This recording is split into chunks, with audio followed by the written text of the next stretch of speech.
What's good? What's good? What's good? It's your buzzing cousin Ghost Boogie. Welcome to B-Boys Underground. It's episode 49, but 88.3. You know what I'm saying? And with that being said, I got to say, WAIF-FM is a community radio station that serves only to open its airwaves to responsible, divergent points of view. The opinions expressed during our program do not reflect the views of WAIF, its staff, or its board of trustees. The opinions expressed reflects the views of the show's programmers and of its guests. And with that being said, we cuss.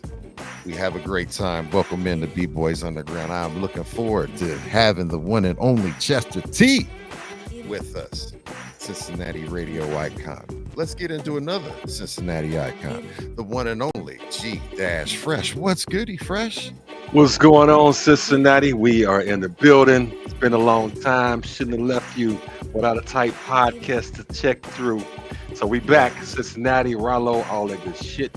We got Chestah T from 88.3. You remember that real fucking good, man. That was pretty good. But you know, you just said it so many times, it got bored into your brain, into your oblongata. man, my medulla oblongata, man. I'll never forget that, man. And something I'll never forget is our guest coming up, because I'm gonna pull him on screen right quick. We gotta give him shout outs. We got the one and only Chestah T. What's goody? What's good? What's good? Man, you took the words right out of my mouth, man. Now I can't do the intro, so I just gotta say, what's good, hip hop? In the building with B-Boys Underground. You know how we do it. So, yeah. So take the main intro out. Hey, look, I can't wait though. I mean, I have to let you know, bro, and you don't know this, but the very first time I was already DJing, and but the very first time that I got to go to a radio station was because I listened to you nonstop growing up, and on 88, and you invited me one day when I was calling in, requesting, talking shit or whatever. You was like, "Come on up." So I came up that next Friday, and that was the very first time that I was ever inside of a radio station. And then fast forward a couple years later, after that, I was already DJing at Skippers and bumped into Fresh, and then we came on B-Boys Underground and Third Finger, and the rest is history, man. But you, sir, I always believe in giving flowers where they're just due, and you play a very integral part of my story, and I thank you for it, man. Man, you're most welcome. You know what I'm saying? Man, the era has changed, but like I said, I appreciate the flowers. And before I go forward, man, about flowers, I got to give, you know what I'm saying, some post flowers. One to, first of all, peace to the fallen, all the fallen. Of course, you know what I'm saying, a lot of people that's been gone for a while. My man, Il Joe. Yes, it was just his birthday not too long ago. Yep. Word, scandal. Scandizzle. Peace to my man K Riley, man. Y'all don't K Riley. We just shouted him out a couple episodes ago. And most recently to my brother, Chief Thunder of Camp David. So definitely, you know, that's pretty recent. So didn't know that one. Because I'm hip to no Camp David. Wow. Yeah. Sorry to hear that, man. Yeah, damn. we talked about 3 weeks ago. Damn. But so we're in the building though, bro. But like I said, but peace to the. And first of all, there's a whole lot of people I haven't mentioned that's been a part of Rhyme Time history. DJ Time, DJ Ace, DJ Smooth, the original DJ Smooth, man. You know, there's a lot, you know, as we get older, as hip hop gets older, I appreciate it. You know what I'm saying? I'm 51, born in the year that hip hop was born or marked. But you know, we've all lost people in the struggle in the game. So I just want to say peace to the fallen, peace to all those people, everybody that's locked up, that's waiting. But shout out to all of hip hop. every freaking where, man. I'm still telling people about the show. So yeah. Word. Word, man. So yeah, let's do it. So what we getting into tonight, bro, fellas? Man, you good segue. You talking about the ones that to help build this thing and no Yeah, longer with us, and we carrying on that torch with them and represent hip hop. Let's start with some history. I mean, we kind of touched on a little bit the history of leading. How you get involved with hip hop and leading up to the wonderful 88.3 Waif and the ups and downs over there. And let's just start from the get go. What Got got you into into this thing, brother? Well, I got into hip hop to stop getting my ass beat. So that's understandable. salute to that. Listen, bro. Woo. Being a hood nerd, shout out to all the nerds nowadays. Man, I was watching Revenge of the Nerds the other day, man. I couldn't get it out of my mind. I couldn't really man. Nerds used to be so ridiculed. Just so being a nerd in the hood, bro, I just didn't, man. They used to being a nerd in the hood that went to Walnut Hills and Evanston, walked around. Man, I got attacked going to the smart school, and then I got attacked coming home from the smart school in the streets. I was too hood for the smart school, too streets for the too nerd for the streets, man. And so I had to do something, man. And thankfully, hip hop kind of saved my life with that, man. You know what I'm saying? Learning how to spit, learning how to rhyme, beatboxing. That's how it is. And this thing I can get. I told my story plenty of times, but the bottom line is, like I said, when I say hip hop saved my life, it still can save people's lives even today because the skills that you develop becoming. And let me say, I'm not talking about this cookie cutter hip hop. I'm talking about MC hip hop. I'm talking about MC music. I'm saying, that's that hip hop that makes you, get out there and test your skills, test what you're afraid of.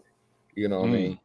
So, Good way to put it. And that is because I started as a beatbox, went from a beatbox to being a rapper, an MC. Then from an MC became a producer, from a producer being a DJ, from a DJ to the videographer, from a videographer to director, from a director to a executive producer, manager, and all kind of things after that, and just a visionary. So, because and all of those things kind of test you get tested when you got to walk out on them stages, bro. Yeah, buddy. I don't know if y'all remember the first time y'all had that stage fright, boy. When it was your turn. Cincinnati, I always tell people, man, like in Cincinnati, especially, you had to bring it because it was like I felt like it was like the Apollo, man. Like people are quick to boo you, they let you know if you were whack, and Cincinnati. Let me tell you something. I got a very unique K. Riley story. Oh, good. Let's hear this. Because K been rocking like I've been rocking. He started doing DJing and became an MC, and then he shut off from there. And all the same things that except for beatboxing, all those other things that I went through. So one time, he and I both had a show at the University of Cincinnati. We was performing in front of some high school kids, right? And my man Scholar B, saying from Watusi, Scholar, he produced this track for me, and we performed in front of the high school kids. Now we're both past high school for us, so we're in our grown ages. You know what I'm saying? My music was more underground hip hop based. Of course, his music, K. Riley music more street based. You know what I'm saying? But so here's the thing: I did the show, and they did not like it. They did not like my show. For the first time, I didn't do a beatbox show. I did a MC show, and bro, I got booed by like an auditorium full of about like 300 high school kids from Cleveland that was visiting UC or something like that. Man, I went backstage. I was so mad. I was kicking things over. I was upset. I was heated because I was like, man, I should have went with the other track. And K came back there, man, put his arms around me like, bro, you Chestah, man, cool. Don't worry about it. It's nothing. It's just one show, man. You know what I'm saying? You know, and Yeah. then my boy came over and handed me my check. He said, "Yeah, here you go. You got we just do it in the next show." Like, okay. Hey, that's a good way to put that wound, let that wound heal. Absolutely.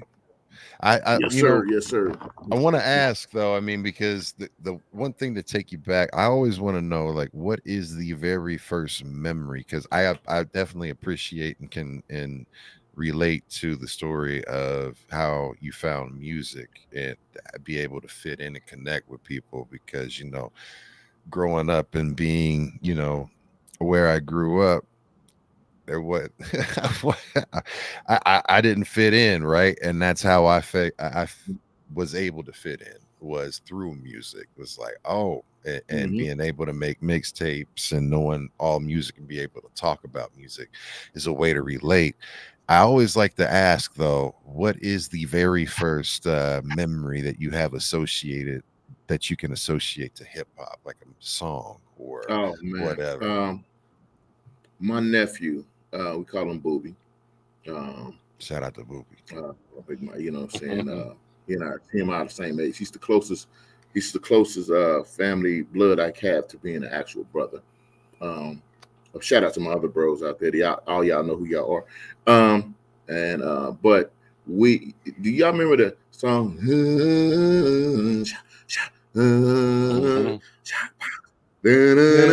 Hey, we used to do the Skinny Boys jock box in our room when that came out. I love the Fat Boys. I love Buff. Buff is one of my big boy idols.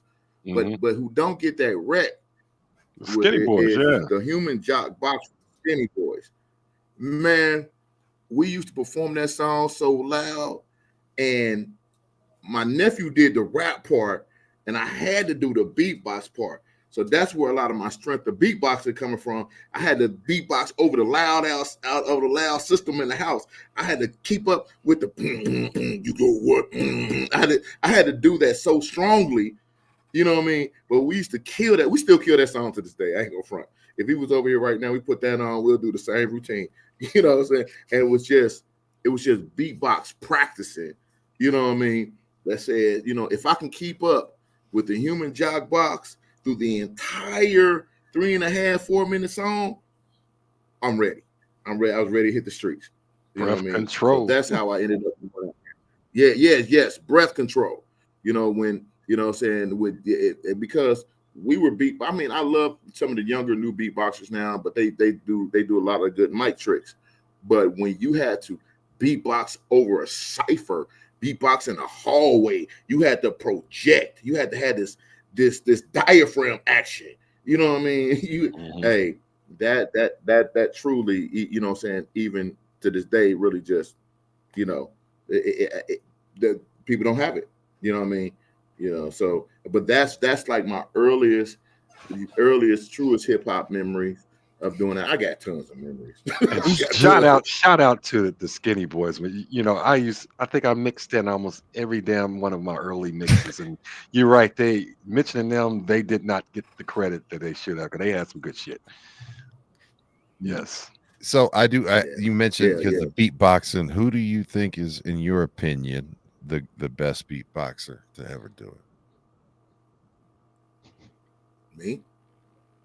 Word. I like that. That's the most. That's the freshest answer. There it is. There you go. Me. Me. I of course, the greatest beatbox entertainers that said definitely Dougie Fresh. He took his trick move. Anytime you could take one trick move, which I still can't do, which is the clicks. I can't do it. I can do almost everybody's move. But the thing is, but see, those people don't realize beatboxing, hear me now, is the truest, most authentic hip hop form that hasn't been bastardized. You know what I'm saying? And pimped out. You can't do it. It's too raw. You know what I'm saying? It is too raw. So raw. And honestly, it's hard. It's hard to get the girls to twerk to it. So you know what I mean? Yo, but you know what? You just said something. That's But I can. dope, though. But that's dope what you just said. I mean, because that you can't fake the funk on that one at all. Like, because it's you and that soul. Yes, That there's that transfer of energy, and sounds and rhythm. It,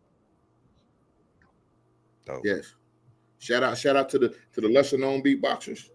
I mean, everybody knows Scratch from the Roots, but let's say Michael Jackson and Jamie Foxx. People don't know. Mm. Shout out to them. Mm-hmm.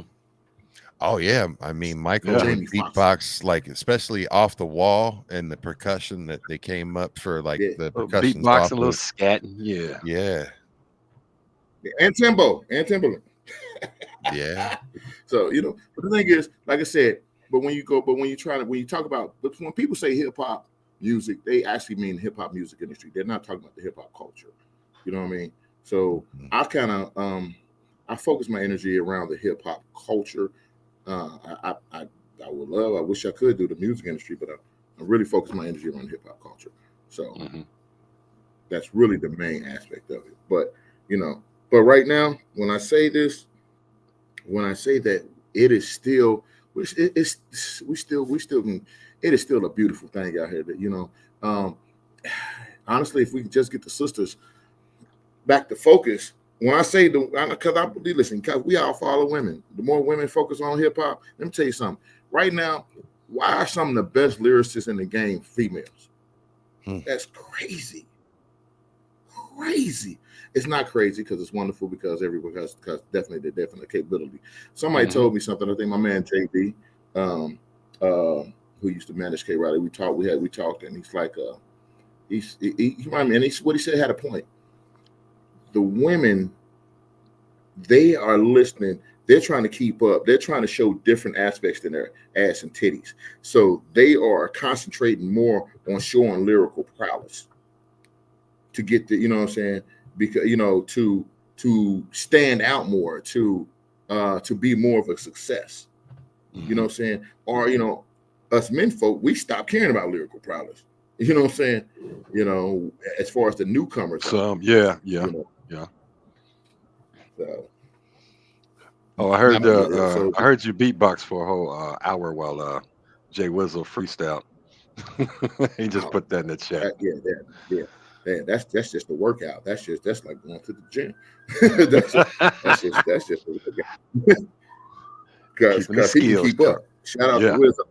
Shout out to Wizzo. You know what I'm saying? Except for, you know what I'm saying? I'm gonna hurt him because last time he was on y'all show, kind of threw me on the little bus out here. I said, heard that show. Okay. See, you're tuning in. See, that's what's up. Shout out to Reed. He called me a math teacher, a cool math teacher.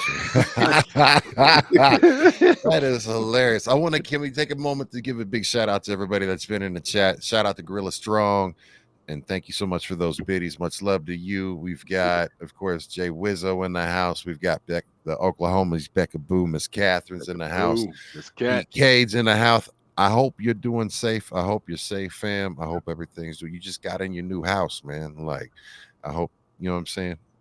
I hope you're good. Let us know you're all right, man. Yeah, Salute. We have Kennedy Law Beats in the house. Marit's in the house. He cooking up something. Mad Ways in the house. Salute. What's up, Mad Ways? G Baby Not Free. Salute. Let's see who else. GMC Tex, El Mondo.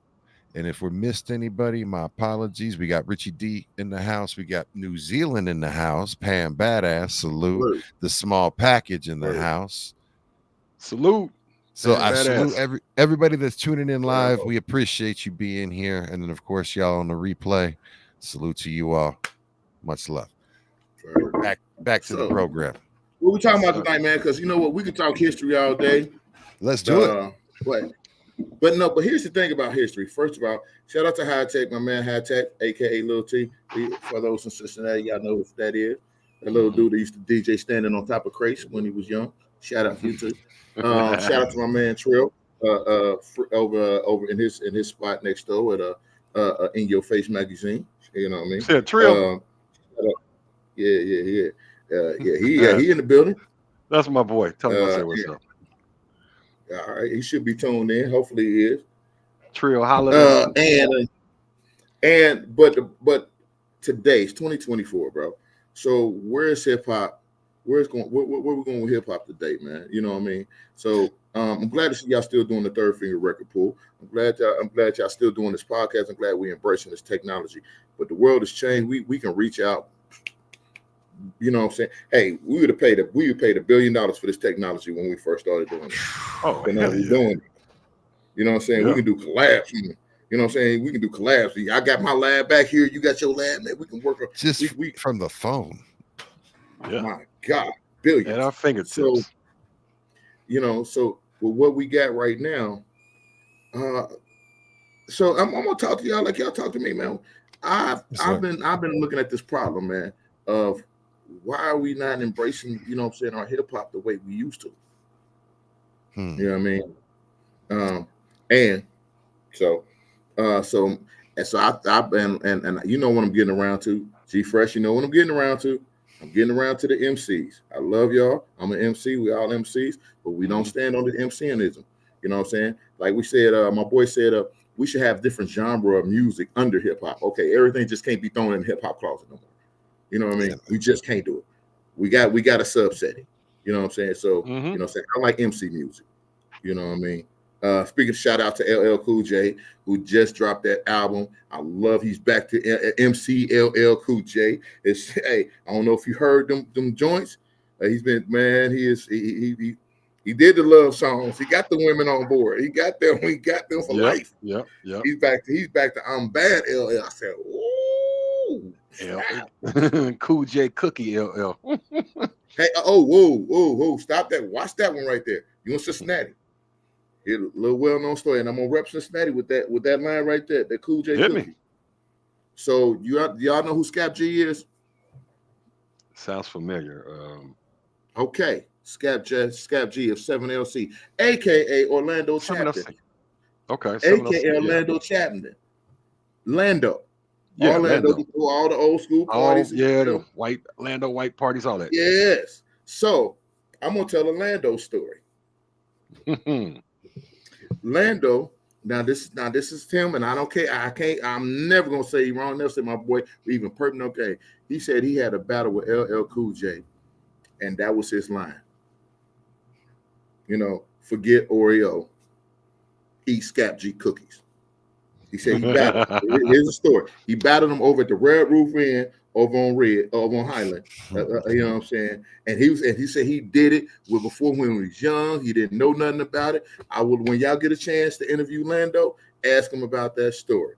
He said, and when he heard on the right, he is so heated to this day. But I'm gonna rep that to the end, and because he was a young dude rapping a record label got artist. stole. Yeah, and he got stolen on. He got that last stole. Bite it, and it's talking about cookies, and he got bit. He got a cookie. Yes. So everybody say from now on, say that forget Oreo. I say Scap G cookies. Scap G. My man Lando, Scap G. That's a dope story, and you know it's not beyond the pale because you know we was as MCs, you know, you'd say something, you was around different producers. Next thing you know, what you were saying is somebody else's lines and lyrics. So like, hold on, man, how did that happen? What part of the game was that? And it was those who was out. Seemed like some of them was taking some chunks out of what they heard around from other guys. Yeah, that's fucked up. Because one, it's about if you can get it out bigger, if you can about it first. Yeah, I mean, ain't no way you can claim to. Listen, man, I had the whole Juvenile and the whole what's this production called? I don't know, the Cash Money. They stole my whole beat, man. They stole. I was like, and it wasn't nothing I could do because it was time when we put stuff out too quick, and you know, and that song, my white tee, you know what I'm saying. That whole beat, I'll send y'all the 2 tracks. They got it. They put 2 of my tracks together and made that white tee beat. I was like, get the fuck out of here. I was like, but I'm like, damn, do I have the money to fight this? Right. That's and the then thing too, if you use any samples, you could try to copyright your arrangement, but it was, I mean, you know, they'll throw so much money at it, you would drown in that trying to fight the wind that they actually had a copy of your tape. But we know this happened because it's like it's some things are just too identical. it's not coincidence. You can't just throw all these separate pieces in one pot and two people gonna come out with damn near exactly the same thing. Right. Just not possible. That's a can't. bite. You just Yeah. can't. But yeah, man. So yeah, but like I said, shout out to everybody. Like I said, my people that's been doing it for the years. Like I said, Camp Davis, School of Hard Knocks. Wizzo, that asshole. He's an asshole. That's my bro, my little bro, asshole. You know what I'm saying? Shout out to Wizzo. And the superpowers that Yes. you know what I'm saying. Hold on, my Ruckus bros, Clips Ruck. Clips Ruck. Yeah, they forgot about that name. Yeah, Clips Ruck, Scandal, the Ruckus, man. I feel honored because they saw me representing the Ruckus fam and said, hey, we want to be Ruckus too. Well, come on, bring your asses on.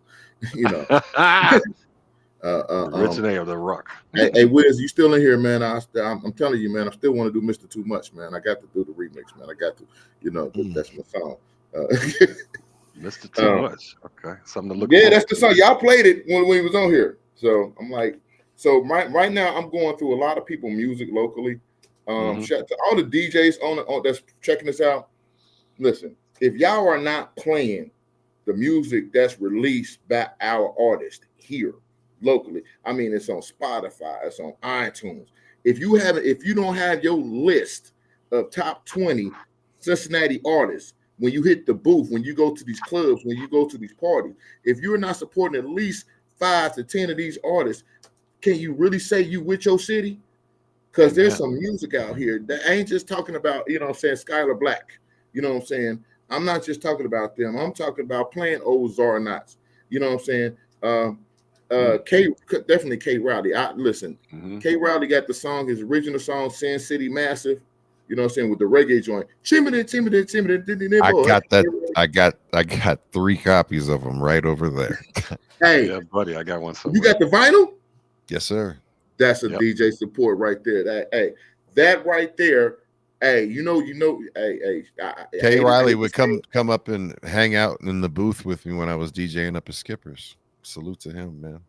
Yes, I'd say so that's what I'm saying. So there's a lot of artists out here, a lot of these young artists, new artists, that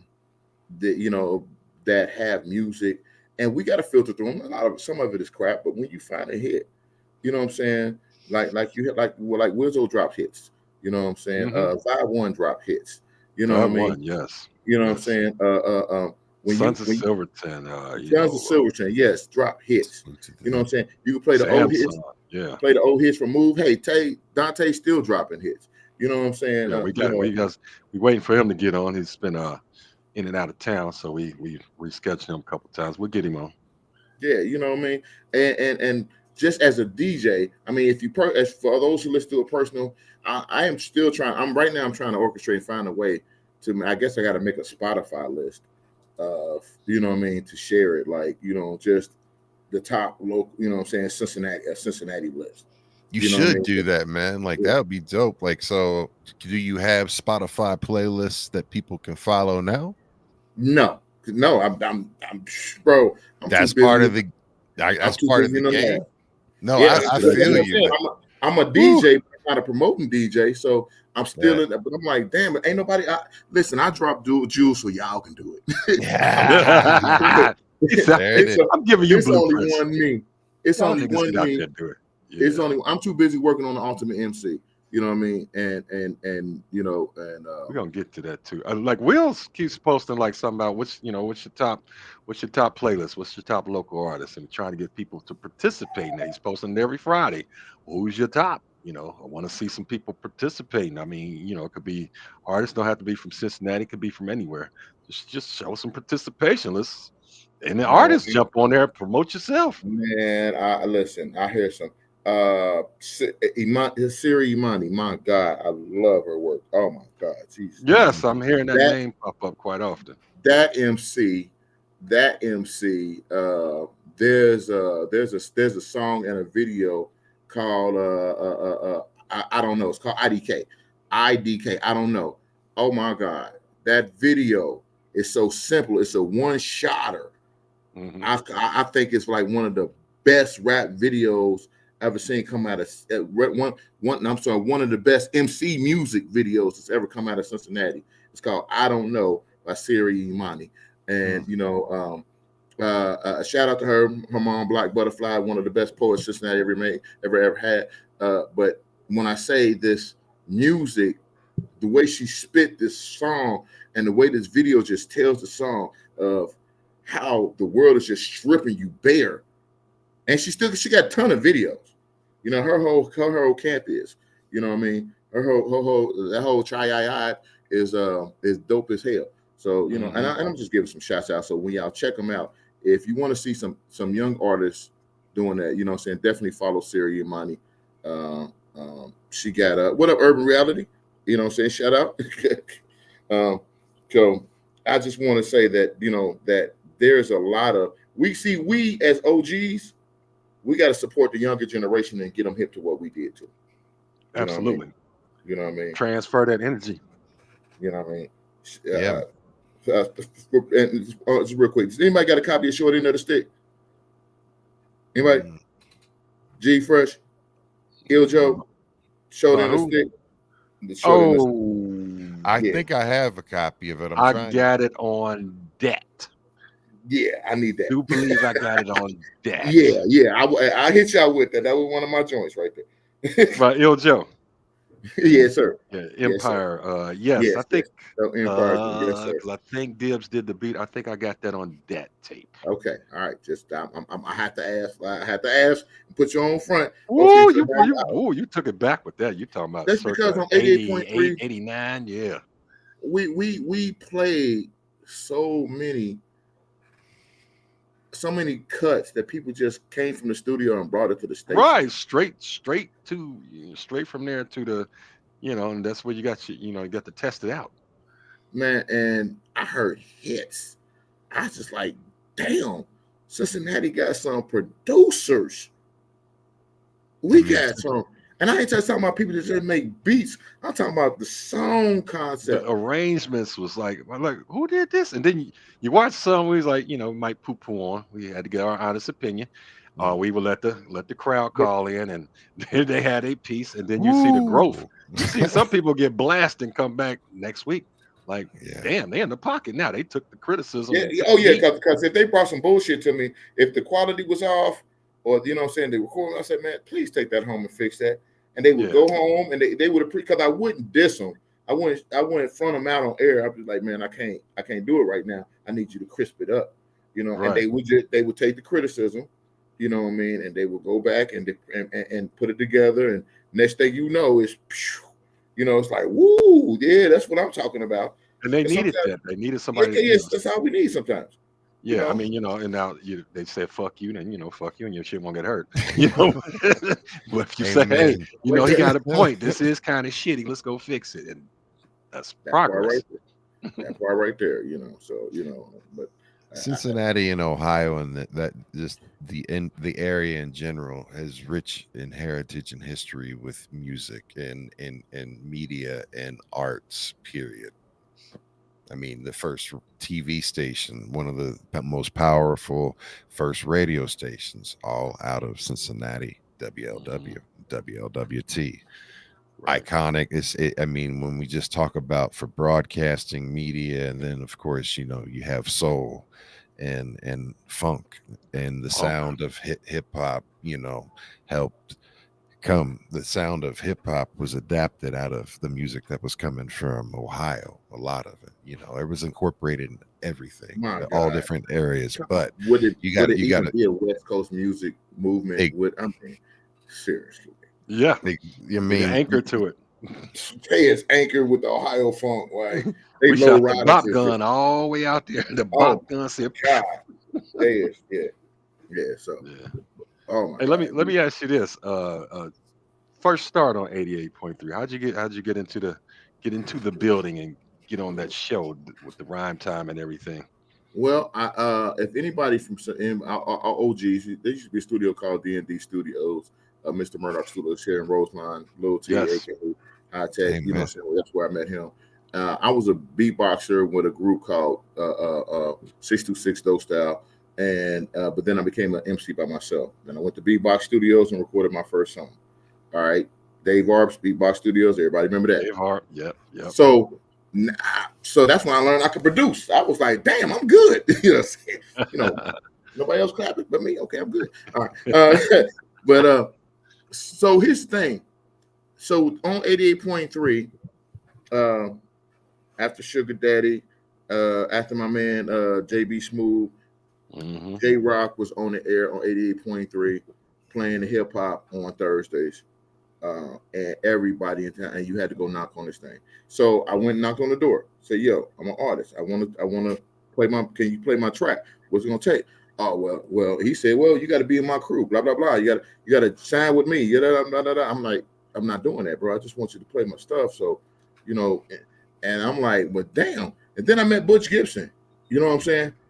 Shout out to Butch Gibson. You know what I'm saying? Shout out to Butch. I went to Butch. Butch said, man. Butch was the Butch. Shout out to Uncle Big Bro Butch. Like I read a letter. He said, "Man, you can go get your own show."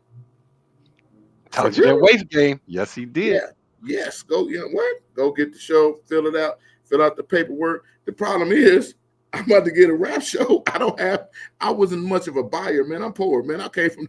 I don't got no music. I'm like, shit. Damn. They said, yeah, you can have a show. Well, what am I gonna do? I gotta go spend all this money buying new songs to play. Along came DJ Eminem. You know what I'm saying? AKA No Name now. Yeah. Man, that's DJ M. Y'all know who Eminem is. I know. Eminem had everything. When y'all can't say Rhyme Time 88.3 without saying DJ Eminem. He was the music director. He made sure he had everything that came out every Tuesday from everybody's records. He had every song. Still probably do.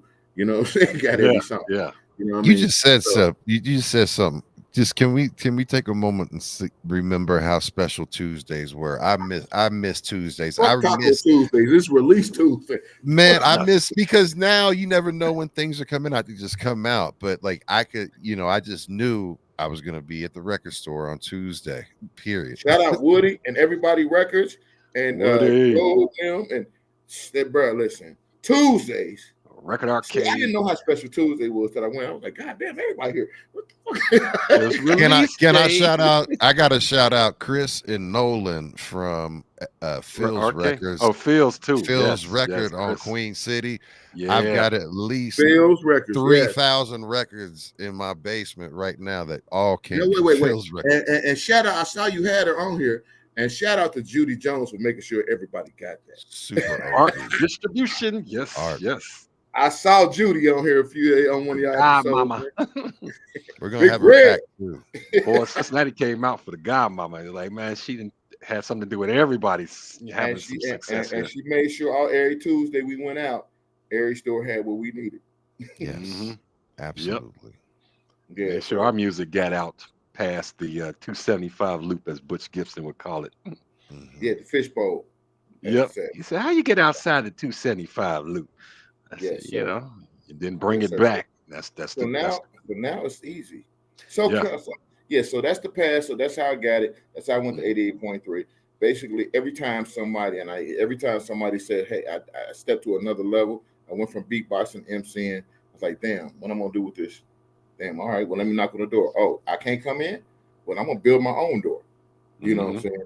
And then and my door is gonna be unlocked, so all y'all come in behind me. You know. The same thing with music videos. I'm like, damn, we got all these songs. Nobody got a video? Got, you know what I'm saying? Got with ICD, Ronnie Ron, you know what I'm saying? My man Azariah, aka Call on Call, you know what I'm saying? Urban Reality, Black Sheep. We started making videos. Basement Flavor, You Must Learn. Sean J. Said Mac, you know what I'm saying? We started making video shows and making music videos at public access. You know what I'm saying? When John House, shout out John House, and went from public access to Channel 25. Like, what? It's only how much to be on here? Oh man, this feels so good just hearing you shout out some of these names that I hadn't thought about in a long time, man. And it's special, Fresh just dropped off. He'll be right back. Don't worry. Yeah, okay. But no, that's dope, man. And Yeah. someone said Nolan's at everybody's or now at Guitar Center, but Nolan and Chris at Phil's Records was helped build my DJ collection and get that because I was doing old school funk and R&B at Skipper's, right? And I had to have, all the good stuff and that was cool, and then be able to do hip hop too and get that off. So I mean, I have a memory of when I came and visited you. The thing that impressed me was that you had the spirit of, I'm going to figure out how we're going to do this, because I remember you actually recording live. You brought a sampler in and you had patched it in, and you brought some CDs while you had something playing on one of the tape decks that was on air, and you're in there looping it back and doing stuff with the sampler and throwing stuff in, and then throwing that in and transition into that next tape and was doing it live. And that's what I was appreciating was, all right, because at that time I didn't have my own mixer and stuff, but I was making mixtapes with my dad's stereo equipment that I had gotten and the stuff that I'd pieced together, and of course my record collection. Shout out to Just everybody making did tape for tape. They did the tape and went to another tape. I was doing pauses. I was doing I mean all of that stuff, right? So that spirit of hip hop and getting it done, and it needs to still be the kids and the youth nowadays, just like to say, the technology that we have access to just on our phones. I could run this podcast on my phone right now. Yeah, I'm gonna tell you where that come from, bro. Shout out nobody. A lot of people don't like him no more, but I don't give a fuck. Bill Cosby. Fucking Fat Albert.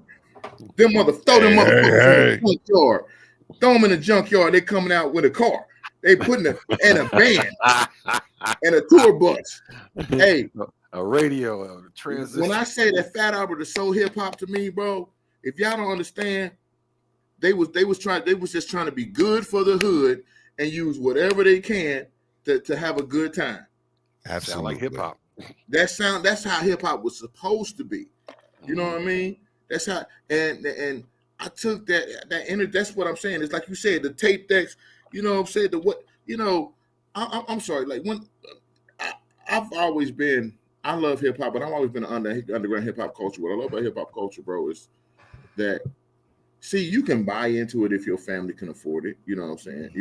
So I remember my first DJ, James Bond, aka DJ 007. Shout out. His family had money. So he had the 1200s that cost $500-$600, the Gemini mixer, you know what I'm saying? All the shit. I didn't have all that shit. $500, boy, that's your wardrobe for the whole year. What you talking about, son? You had your jaws and your lips. That's your Christmas. That's your Christmas.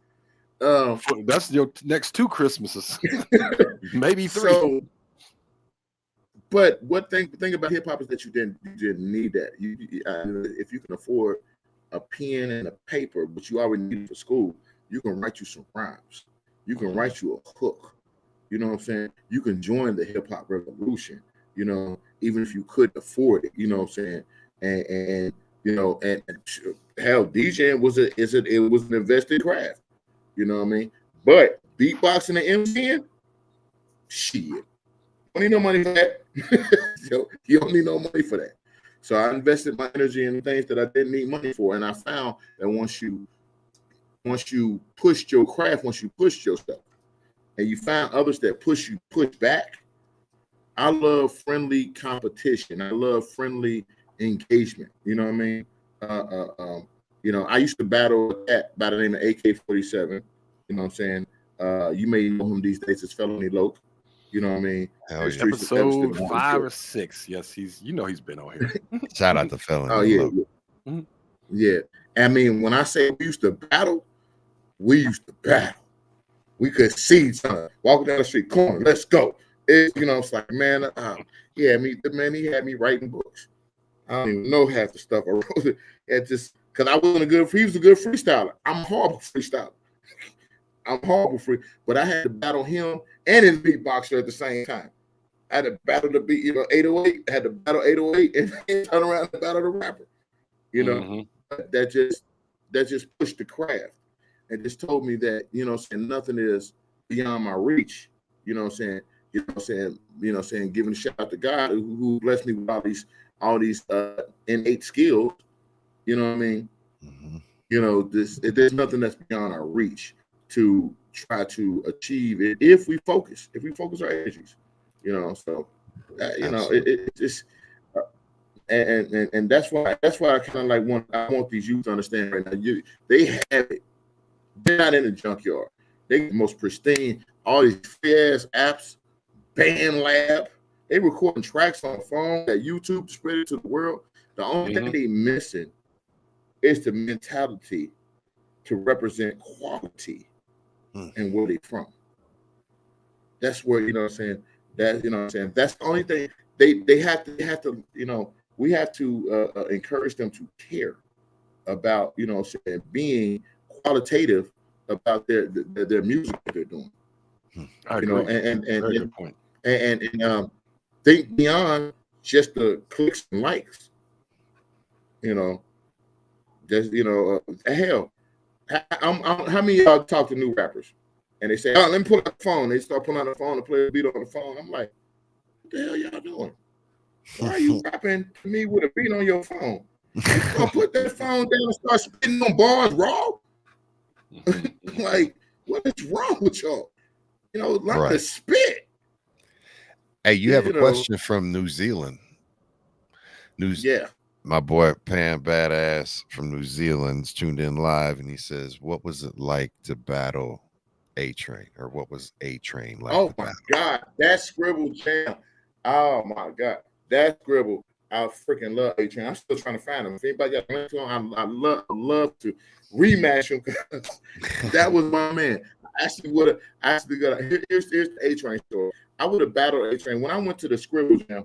First of all, people just told me we was having Scribble was finally doing a beatbox battle. I was like, all right, well, shit, sure. I'm like, yeah, you gonna do it? I'm like, well, yeah, they ain't gonna come to my town and not have no competition. Of course, I'm gonna go. I didn't really expect to be as dope, but I'm like, but shit, you ain't gonna come to Cincinnati and not face Chestah T on that platform. All the hip hop platforms you can choose that I cover, you are not gonna do that one. And what happened is, I didn't rehearse. Practice. I didn't rehearse. First of all, I had no idea that the battle was for money. I just showed up for the love of hip hop. So I showed up completely dry, raw.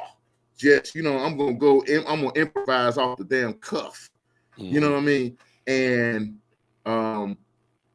so the way the battle set up, everybody kind of did a display set for like 30 seconds before we went to the battle mode. So when I saw A-Train do his display set, I was like, his mic controllers are amazing. I said, probably gonna end up battling that guy. I mean, everybody else was dope. They was good, but it's about he had the best sound and mic control. He was matching my mic control. You know what I mean? So the final round when I battled I'm like, yeah, we were blowing each other out. His competitor, it was like 14 of us. So he did his guy, I did my guy. We blew him out. You know what I'm saying? They I don't know which one of y'all was out there knew was going. Y'all set us up. Y'all knew we was going to end up going at the end because they made sure they stayed us for the end because he blew his people out. I blew my people out. And the only reason I missed them out, like I said, I didn't rehearse, so I wasn't doing routines. So I made up everything on the fly. We did a 2-round battle at the end. I was used to doing 1-round knockout. So I burnt out my invoice of innovations on the first round because I thought, oh, I'm gonna say this for him. So I burnt out on the first round, and then he got me on the second round. So man, but what it was like. It was so dope because he's a Kansas City skateboarder. You know what I mean? Hey, I love Battle of A-Train. You know what I'm saying? It was. I wish I would have been just more prepared for him because it would be a different story these days. So I wish I would have took the battle a little more seriously, but I was having too much fun with it. You know what I'm saying? that's basically because I love it. We have fun, but it's rarely anybody in beatboxing that gives me true competition and fun.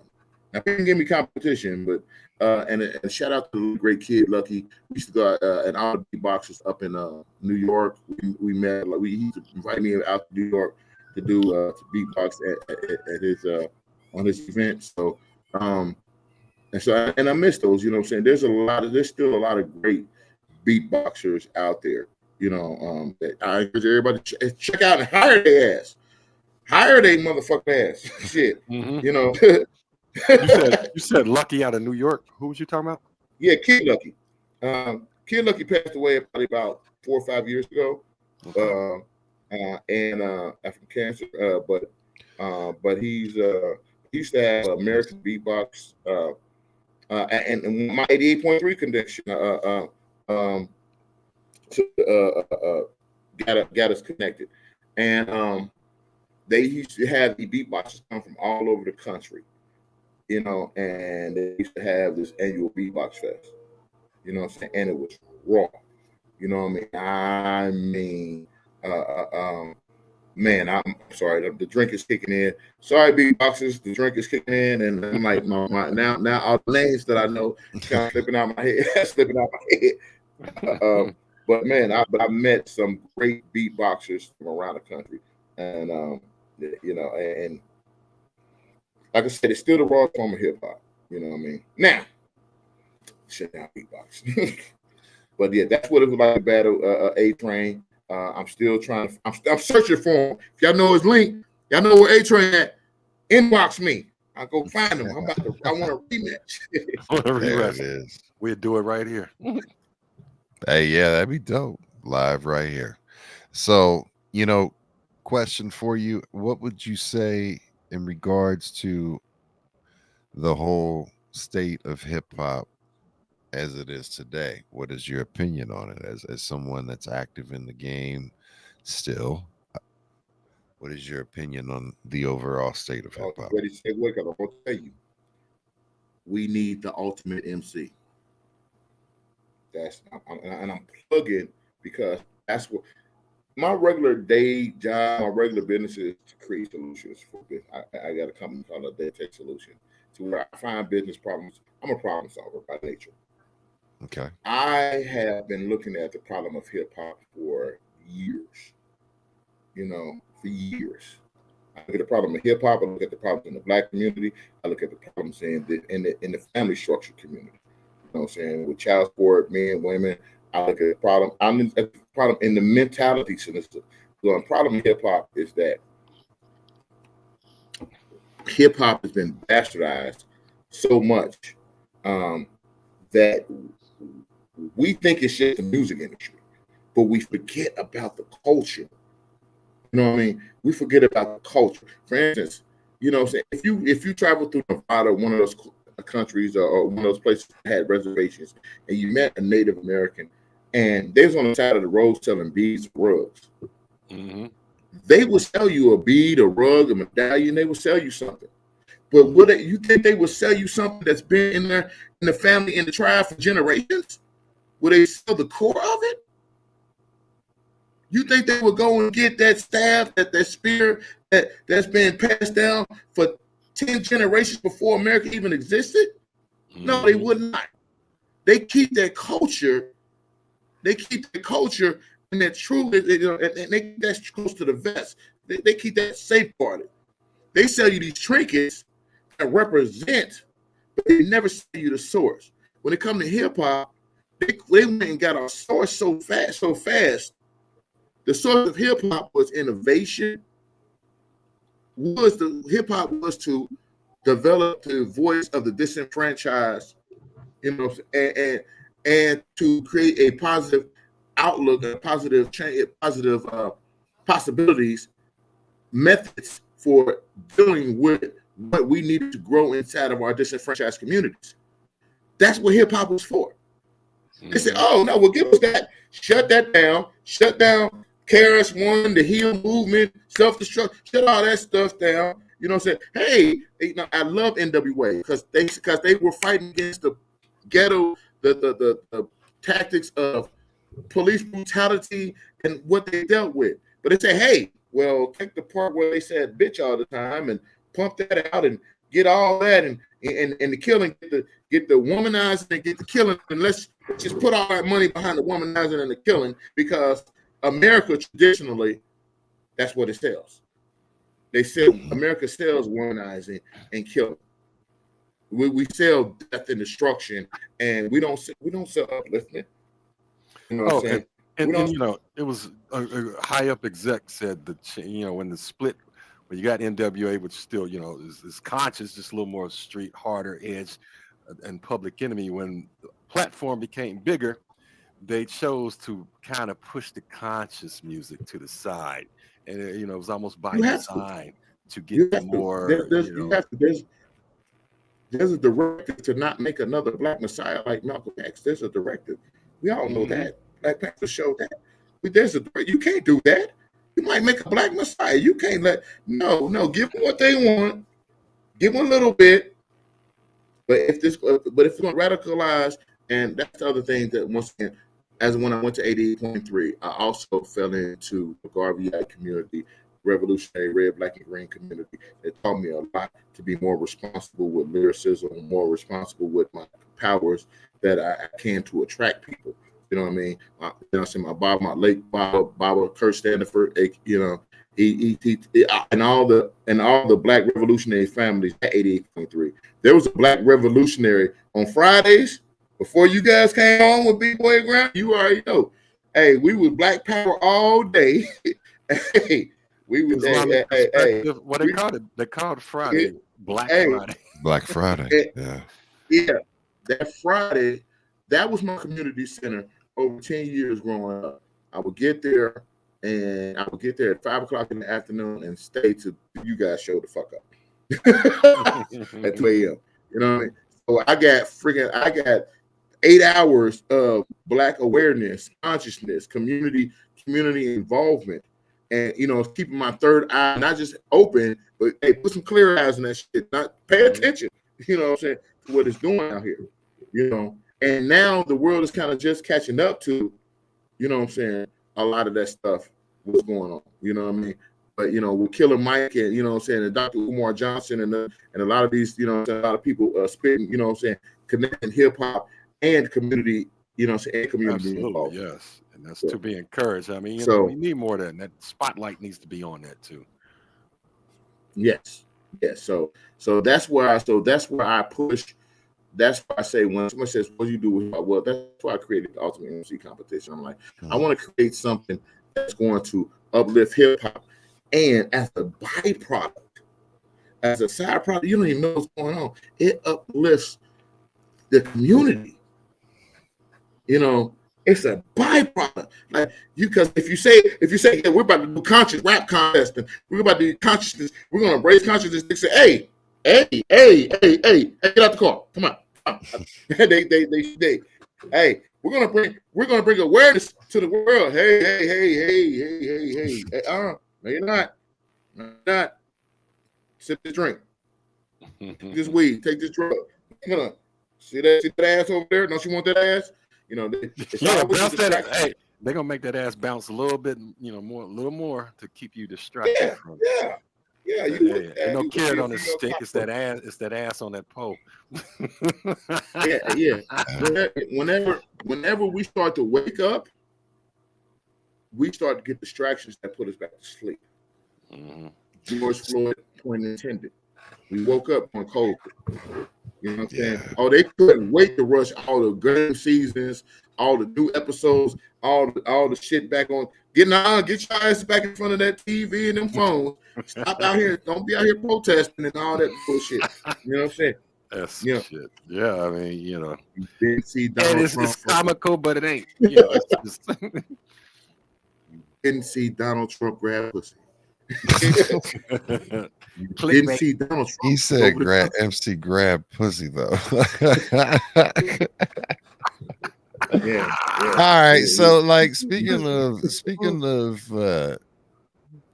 current, you know, the segue into what you were just talking about. What do you think about the whole the whole Diddy stuff that's going on. I don't know nothing about it. It's a Distraction. distraction. Well, that's what I'm saying. That's Yeah. It's a distraction. Honestly, let me tell you something, man. Whatever's going on, it's been going on. It's been going on, and they since only the bring beginning of time. Since the beginning of man. time. Listen, probably Weinstein been doing Weinstein shit. Yep. Yeah. And he pulled rappers to the side and said, "Hey, you want to do? Oh, cool. If we got one rapper that said, man, whatever's going, listen, in the entertainment industry, is millionaires. Let me tell y'all something. I have a hard time figuring out what to do with $1,000 once my bills is paid. Can you imagine if I had a fucking million? I mean, seriously, once all your bills is paid and you got a million, what the fuck you gonna do with it? They're cool, but fuck around with people and play with shit. Once you cover all your expenses, you know what I'm saying? You got the house, you got the car. I mean, we can only drive one car at a fucking time. You know what I'm saying? Once you got, you know, I saw what's his name, Mike Epps make that shit. Man, when you get so much money, all you do is just playing with it after that. You know what I mean? So you get Diddy, politicians, all these people with this money to fuck around with. So of course they're gonna do shit like try to buy other humans. But slavery illegal, but that's right. You know what I'm saying? Like, what the fuck you do? Let's see what happens. You know what I'm saying? I got enough money to pay for the judge. Because you know what? Because they done tried every drug. They trying to get a high. They done tried every fucking drug. Whether legal or illegal don't mean nothing to them. I got a way to get me out of that shit. Did it kill me? No. All right, well, try it again. What you got? You know what I'm saying? You know what I'm saying? I'm gonna tell you, shit like Jurassic Park, the movie would tell you, if mankind could fucking fuck with it, they will. They will. We just happy. They can't make no Jurassic Park shit. They gave up on the cloning shit. But remember, back in the fucking 2000s, 90s, cloning was the big scare. All they cloning sheep. Oh fuck now. Now we got AI. Yeah, yep. AI is the new thing, and you know we've seen enough Terminators and Matrix to know. They fucking with shit because they can. So Diddy, that motherfucker fucking with shit because he can. His bills was paid. Distraction, like you said, distraction. It's a distraction. I'm not worried about. I'm not worried because why? Because what you got to do with me? You know what I mean? I don't give a fuck. I ain't never met that motherfucker. Right. You know what I mean? Okay. What's got and what's he got to get jiggy with it? And what's he got to do with MC? And what's he got to do with MC music? Right. I'm coining that phrase. I'm coining MC music as a phrase that, you know what I'm saying? I'm telling you because hip hop is just a closet that people keep throwing shit into that looks cool. You know what I mean? But when I say MC music, you know what I'm saying? What's it got to do with the shit that inspires motherfuckers to rap, write, and activate? Let me say this. That's MC music. We have, so not only on B-Boys Underground, we've got Ice Old School Gree. We're talking about coining adult contemporary hip hop. And now we got Chestah T calling MC music. So we just kind of, it's like two of things of like bringing that roots, that original, that sound, that attention to detail, the quality opposed to quantity, the holding it precious, like you said, like some, you know, they're gonna sell that spear that's been in their family for 10 generations. They'll sell you these trinkets here and there, but they're keeping that spear and they're keeping that, holding it sacred. So MC music, old school, adult contemporary hip hop, these things is coined on B-Boys Underground. So it's a theme of preserving that essence of the hip hop. Appreciate you. You know, like as much as you can, the ultimate MC. I know you've sent me some information about it. We've talked about it. Can you give it, you know, without, you know, I know you got your ideas, trademark and whatnot. Just a gist of kind of. I say yeah, I don't give a shit. People try to steal it. Run MC, it then. Run it. Oh shit, I'll give it that. RTE ultimatemc.com. Let me just start with that. I'm gonna start with a source. So my man Contracts, you know what I mean?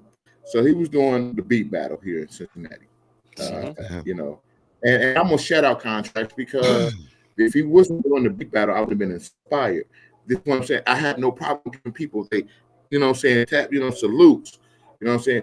When they was doing the beat battle, they was doing it, and I was like, man, these producers, these beat makers they are really stepping up their game to compete with each other.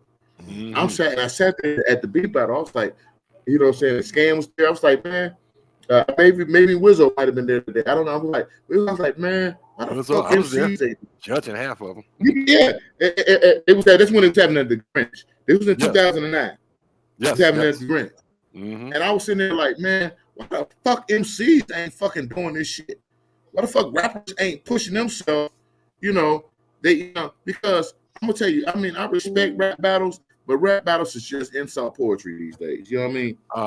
It is. You know what I'm saying? I've called it aggressive poetry slams. Like it's like a poetry slam, but it's mad aggressive. Turn the beat off. And I get props. I heard some good ones where they dropped the beat, but I kind of still my preference would be. It's just insult poetry.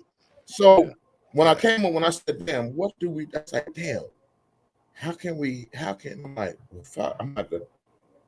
I don't know who told me. Might have been Wiz, might have been Scan, might have been someone said, "Man, why don't you figure it out?" I'm like, "Fuck, y'all keep putting this shit on me. I'm tired of solving problems." So I'm like, but I went and I left town. I went away. It might have been weird because you know what I'm saying. Shout out to my man Justin Trouble down in Florida, one of my artists, MCs and brothers. And man, when I came up with, I left from Richmond, Virginia, and I put this competition together, and I put it based on the 6 things that we have to do as true MCs: step up with heart, rock the party, show lyricism, freestyle, make hits, and represent on stage. So I came up with 6 different challenges to see. Plus, as a manager, man, I done managed a lot of artists. A lot of people came, and I got tired of making hit songs. And then I'm like, "Hey, yeah, we got to do a show. Man. I'm about to put you on the radio." And then the artists don't show up. I'm like, "God damn, I wish I would have known that they would not step up to the challenge." You know what I'm saying? Because okay, you can make a good song, you can write good rap, but you know what I'm saying. But when it comes to, you ain't had no heart to get on the stage. You ain't had no heart to get out there. You got to get on stage and sell it. Yeah, I mean, Yeah, you ain't selling it. So I'm like, man, I gotta come up. I was like, damn. So when I came up with these different challenges, I said, well, I tell you what's gonna happen is whoever fucking win this shit, that's the motherfucker I want to manage. That's the motherfucker I want to get behind. So when I carried the ultimate MC is pretty much a competition to represent where you from to the fullest. It's it's to lyrically represent to the fullest. It's like in short, it's like American Idol for rapping. You know what I mean? And because a lot of those shows is out there, it's not just a contest that you have at a club or something. It's a journey it's a push MCs for a journey to get them to become Super Saiyans, basically. You know what I'm saying? Let's say all hip hop love Dragon Ball Z. Let's understand what it took for Goku, and Vegeta to get the Super Saiyan. They had to push themselves. And that's what I created, was a competition that said, just push. As all the MCs I've talked to, a lot of rappers I've talked to, the one stage that freaks them out the most, which is the most basic stage of MCing, move the crowd. How many times? Because we haven't seen it since a lot of us ain't ever seen it, to where you're at a party environment and they're going and the girls is going and you hand the MC the microphone, said rocking. Oh, I told motherfuckers that was a challenge. They shit in their pants. What? What you mean? I'm like, yeah, bro. Yeah, you got to, even while they twerking and dancing and moving, I'm gonna drop this instrumental and hand you the mic. Oh shit. That's almost like all you gotta do is not fuck it up. They already going. He said, "Here's the instrumental they like. Keep their flow going." if y'all know where MCN is, man, everybody, if y'all haven't watched the Get Down on Netflix, I love that shit, bro. That's an That shit amazing. shows the core.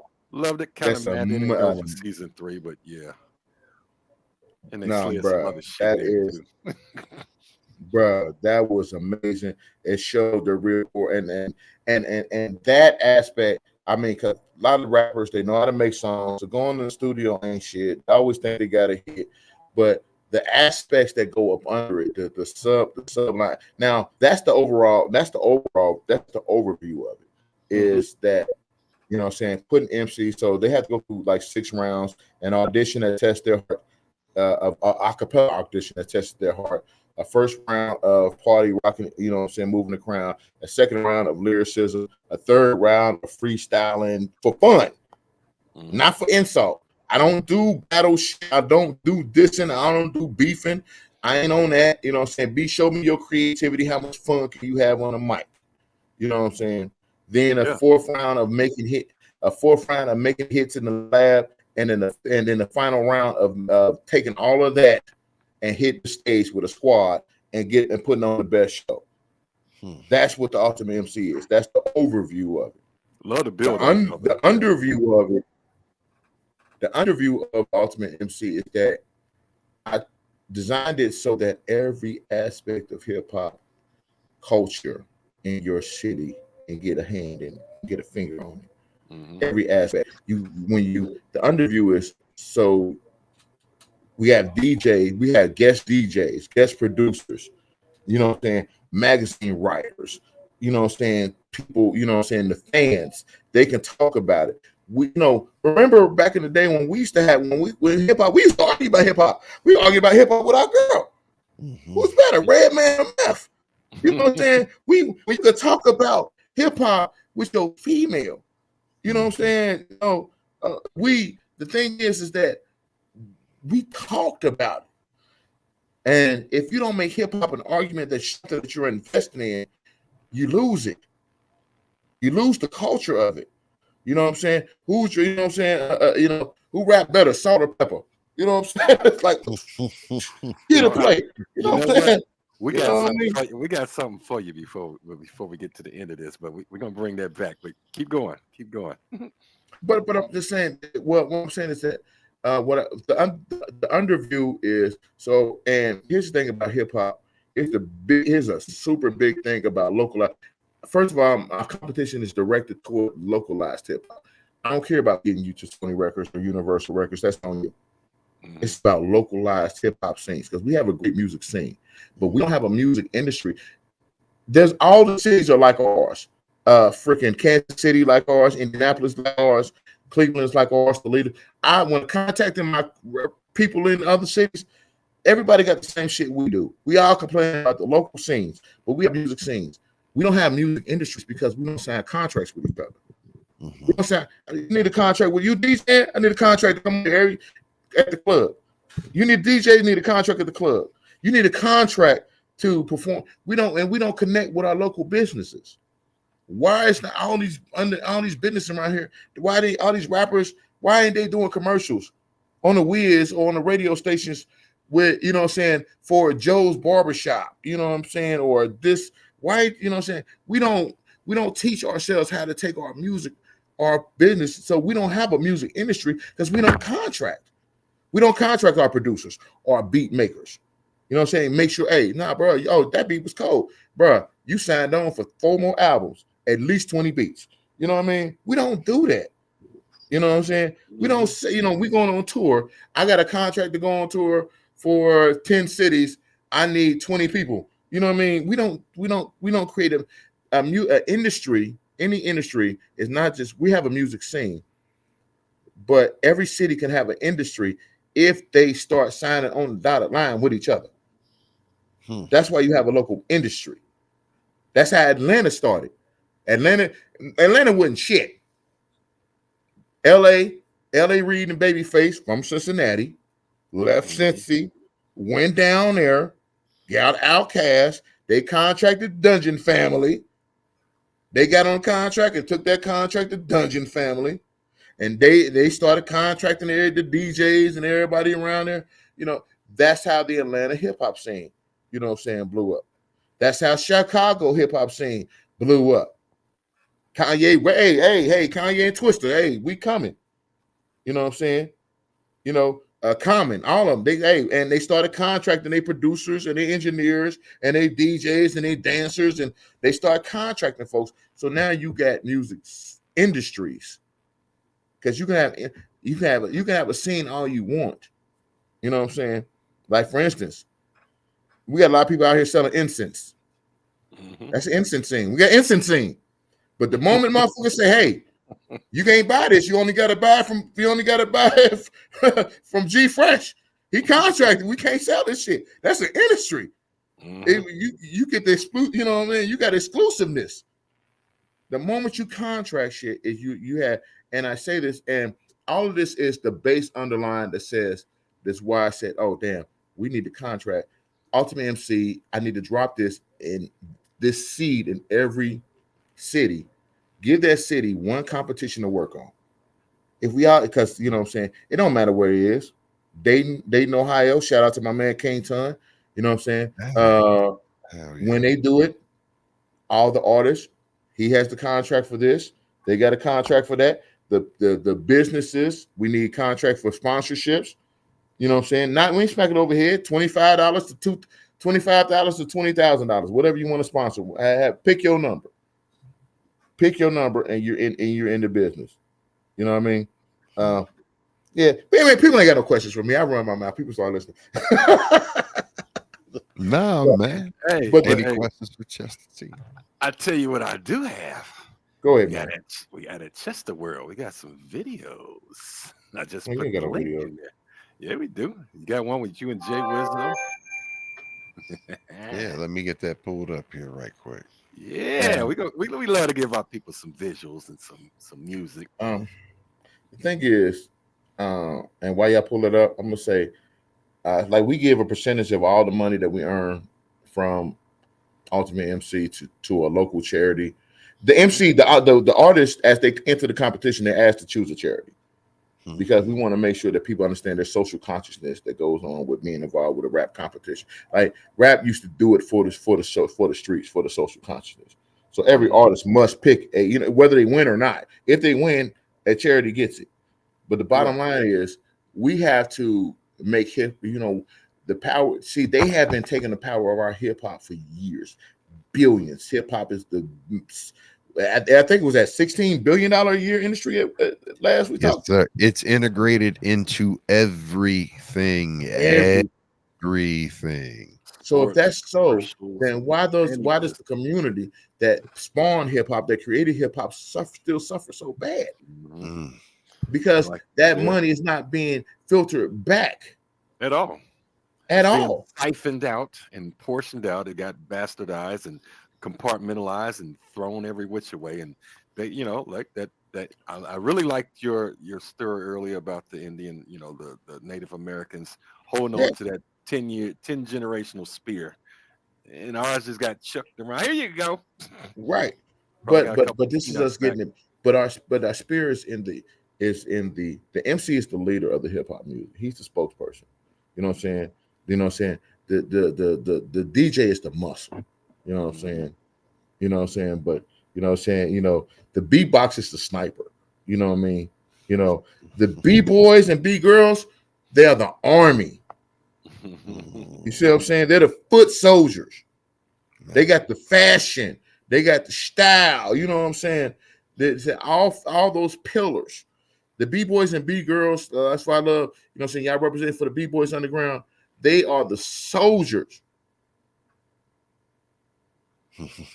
Beatboxers are snipers.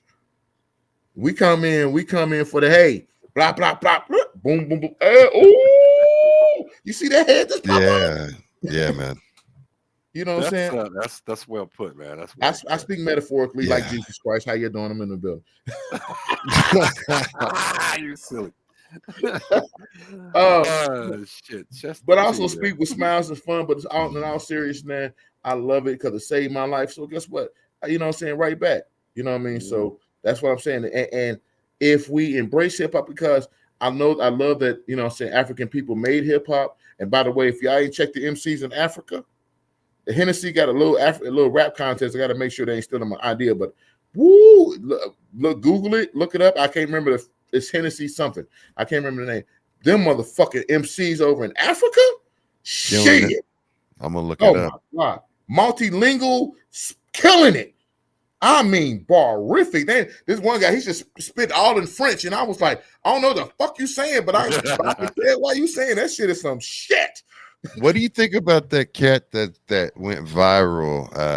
Cat out of India spitting that I can't think of the name of the song, but like the video, he's inside and they're like driving cars around and all of that. Do you even know what I'm talking about? No, but listen, if it's people of it, if he representing for where he's from and his style and his lifestyle, I'm all for it because it's hip hop. Killing it. That's what see. That's just the thing about it is. That's why when I say I designed a rap competition, I don't. If I designed it to give away to different production houses. So if you are in India and I don't know what the fuck you say, I'm not the judge. The judges is not me. I am never judging Ultimate MC. I am not.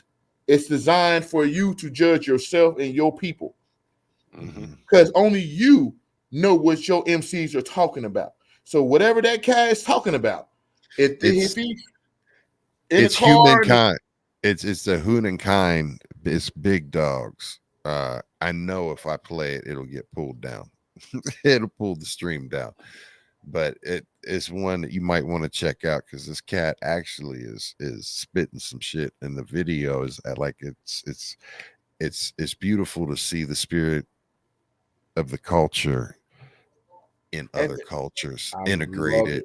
It's so, I mean, we're seeing in our the beautiful time, the thing about, because we're all similar in age, and the fact that we've seen this culture, and because rock music and jazz and R&B and soul and blues, all of that existed before we were born. You know, hip hop in its inception and through its development, we've seen it flourish and been a part of it, and it's beautiful to see what it's become. I mean, it made the Olympics, even though they did it injustice and it did injustice. I think that there needs to be you know. Let me tell you something. We should our hip hop community should threaten to fucking boycott the Olympics for that dumbass display that went viral. But let's understand, idiocracy is the food of the internet. Idiocracy is the blood of the internet. And I say that because Martin Luther King, Malcolm X, if they were alive during this technology, would you think they'd be doing a TikTok challenge? You know what I'm saying? Idiocracy. You know what I'm saying? Motherfucker said, think about it. You know what I'm saying? Would they even be pushing for us to do? We have the power to communicate across universes, people. You know what I'm saying? We got about multiple planes of existence. You know what I'm saying? Chestah T and multiverse of madness type shit, nigga. Listen, we talking to different people. You know what I mean? And we had Strange. Yes. I'm gonna say some strange shit. Shout out Doc Strange. Hey, you know, listen, we have the power to communicate across the universe right now. But so what are we saying? You know what I mean? But I'll get more. You got something pulled up for me, man? I do. Well, what we're gonna do is we have this. We're gonna again copy and paste this. One that Fresh gave me is your YouTube channel, Chestah the Shit. Let's see here. So let's see. Oh, I don't know which one you got, because I got it. All right, because yeah, I talk crazy this. So and right, see, make sure y'all hit the subscribe and all notification bell. Let's do this so y'all. It's called Chess World, CHESTWORLD on YouTube. At Chess World. Yeah, but that's like I said, man. Oh my God, listen. That's why I just dropped music. Step one, because I'm gonna tell y'all. And Yeah, no, you own. That's it right there. You own it. You actually own the page. Yeah, You're on the page. Oh, You okay, actually okay. on the page. I'm It's just saying that- for All right. those who looking for it, it's under Chess World. Chess, you know what I'm Oh, saying? absolutely. World. I put the Yeah. link in the shit. We're good. Yeah. We're Yeah, good. you're good. You actually own the page. My bad. So, but the thing is, I haven't been dropping a lot of stuff. So, you want Chestah T, raw Chestah T? See that blue down, the third blue down there? Yeah, that right there. Respect like me. Yeah, Okay. that is.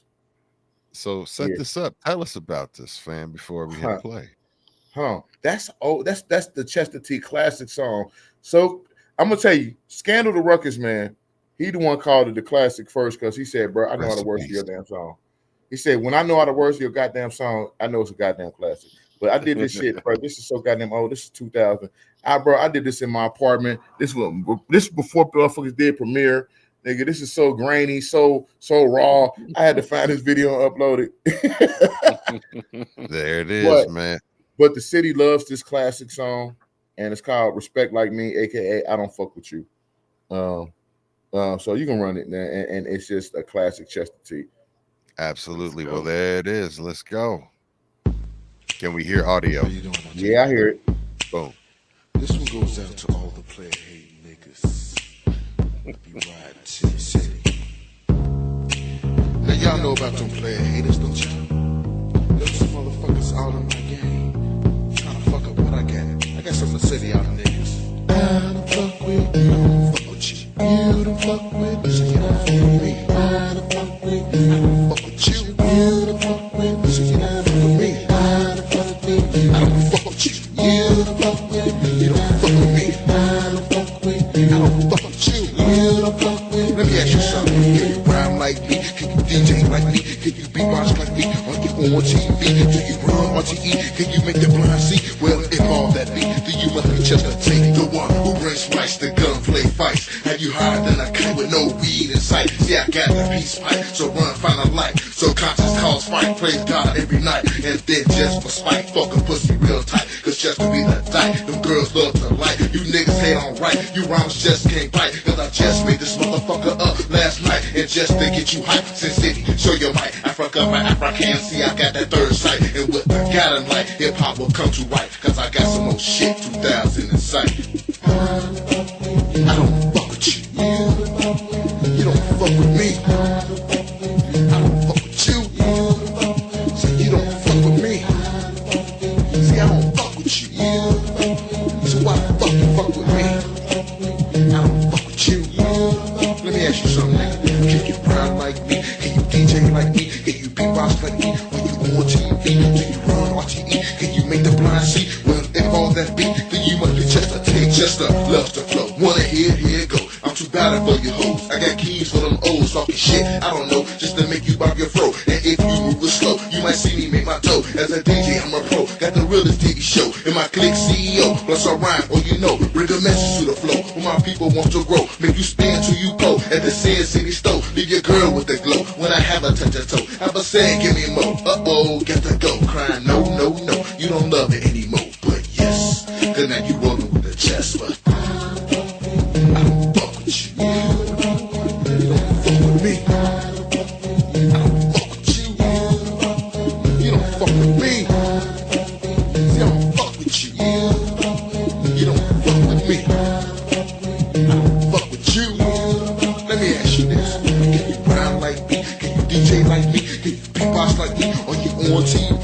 Do you run RTE? Can you make the blind see? Well, if all that be, then you must be Chestah T. See, I'm no better than the rest. Me and you both blessed. Except I put my heart in it and my windows never tinted. So you see me when I blast. And it makes you move your ass. Get your wits fired back. By then I'm chilling in the shack. Making cheese overseas. Always got a plan B. Making money was superb after spreading God's words. So here's my final thought. If your soul is never bought, then a lesson can be taught. The Holy Spirit can be caught.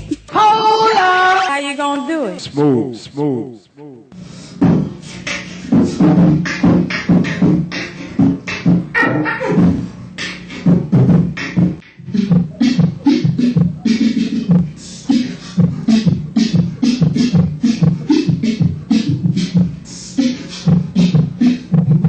I'm the master.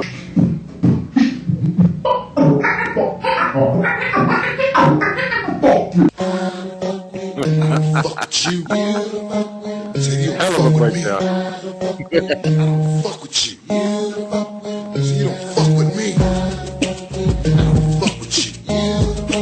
So you don't fuck with me. I don't fuck with you. Let me ask you, can you rhyme like me? Can you DJ like me? Can you beatbox like me? Or you on TV? Can you run RTE? Can you make the blind see? Well, if all that be, then you, let me ask you again, can you rhyme like me? Can you DJ like me? Can you beatbox like me? Or you on TV? Do you run RTE? Can you make the blind see? Well, if all that be, then you must be Chestah T. I don't fuck with you. You don't fuck with me. I don't fuck with you. So you don't fuck with me. I don't fuck with you. So you don't fuck with me. I don't fuck with your game. So you don't fuck with mine.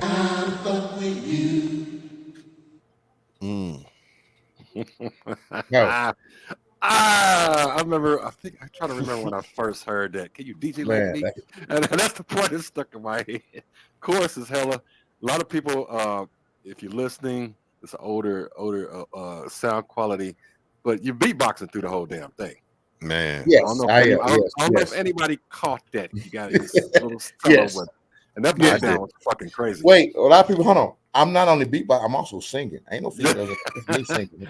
Yeah, I'm I, not. I sung the whole thing. Hey, that is nothing but Chestah T. The beat, the rap, and the singing. With you.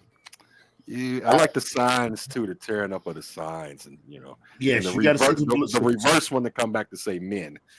That Yes. was really dope. Yeah, Hey, niggas look. to men. Yes, you got it. Yes. Yes. So, and I'm gonna tell you something. I kind of woke up at 2:00 in the morning and decided to do that damn video. My wife was in the other room, rest of her soul. She was in the other room, sleep, knocked the fuck out while I was doing that video. She was probably like, I won't fuck with you. So Hey, you hey. will fuck with me. She woke up like, you've been busy, and I'm motherfucker. sorry, and I apologize early in advance to anybody too. That shit's gonna be stuck in y'all head for a while. Oh yeah. It is. Jingle, It jingle, is it is fucking infectious. It's simple and it's poignant. I don't fuck with you. You don't fuck with me. Come on now. So yeah, it's like it's like leave me alone, let me do my thing, or I got you. So, There we go. one way or the other. But Yeah. appreciate you playing that, man. Man, Oh. classic. Classic, bro. But I had to do that. You know what I'm saying? Because y'all pulled a video. I said that y'all need that. Y'all need the classics. Y'all definitely need the classic, man. So Our people, our people tuning in, they was enjoying it. So Oh yeah, the chat was and lovely. anybody tuning in, my shameless plug. I'm still looking for art. I'm always looking for MCs. You know what I'm saying? So anybody needs to find where the contest is RTE ultimatemc.com. I will say that because it's my legacy. Basically, honestly, I put about 30 years of skills and talent and everything I've ever done in hip hop and music and entertainment. I just bundled it up in one fucking damn. I said bundled it. Damn, what the fuck is it getting to me? boy, you got some diggity on you. What is this You got drink? Chat? the butter. He did that Let triple me kick. let me put that shit down. But I put it in all one fucking one venture because I figured if I can go to every town and do an ultimate MC competition, that's the other side project. Going to every town, giving this to a producer, a promoter, a director, or somebody in every town. I'm going to find me a G Fresh. I'm gonna find me a Ghost Boogie. You know what I'm saying? By dropping a hip hop jewel that has the whole city working on it to find an ultimate MC, we're gonna find our mirror versions in those towns, in those alternative dimensions. We're gonna find ourselves. So that's another reason why I created because, hey, G Fresh. Hey, I ain't gonna no funny, bro, but I've been knowing you too damn long, my G. Bro, I'm tired of talking to your ass. I need another version from you from St. Louis, bro. I need to see, you know what I'm saying? Ghost. I need another version of you, bro. You know what I'm saying? I need the Toledo version of you guys, bro. I'm sorry, bro. And a little younger too, maybe a Yeah, lot younger. no, I don't Yeah, think no. man. I'm like, hold on, bro, Some don't wisdom. shit We on my can Gen help X. him with the wisdom. We can help him with the Don't wisdom. shit on Gen X. We the shit now. I mean, I know that. I love it. I love us Gen Xers, bro. Y'all get We the got to fuck up. slowly get at the time. Look, you got to start, because Fuck look, you that. see that? You see that? Man, I Let me got tell you arthritis in my mic here, man. Hey, Gen X is I ain't bullshit. I'm yes. serious.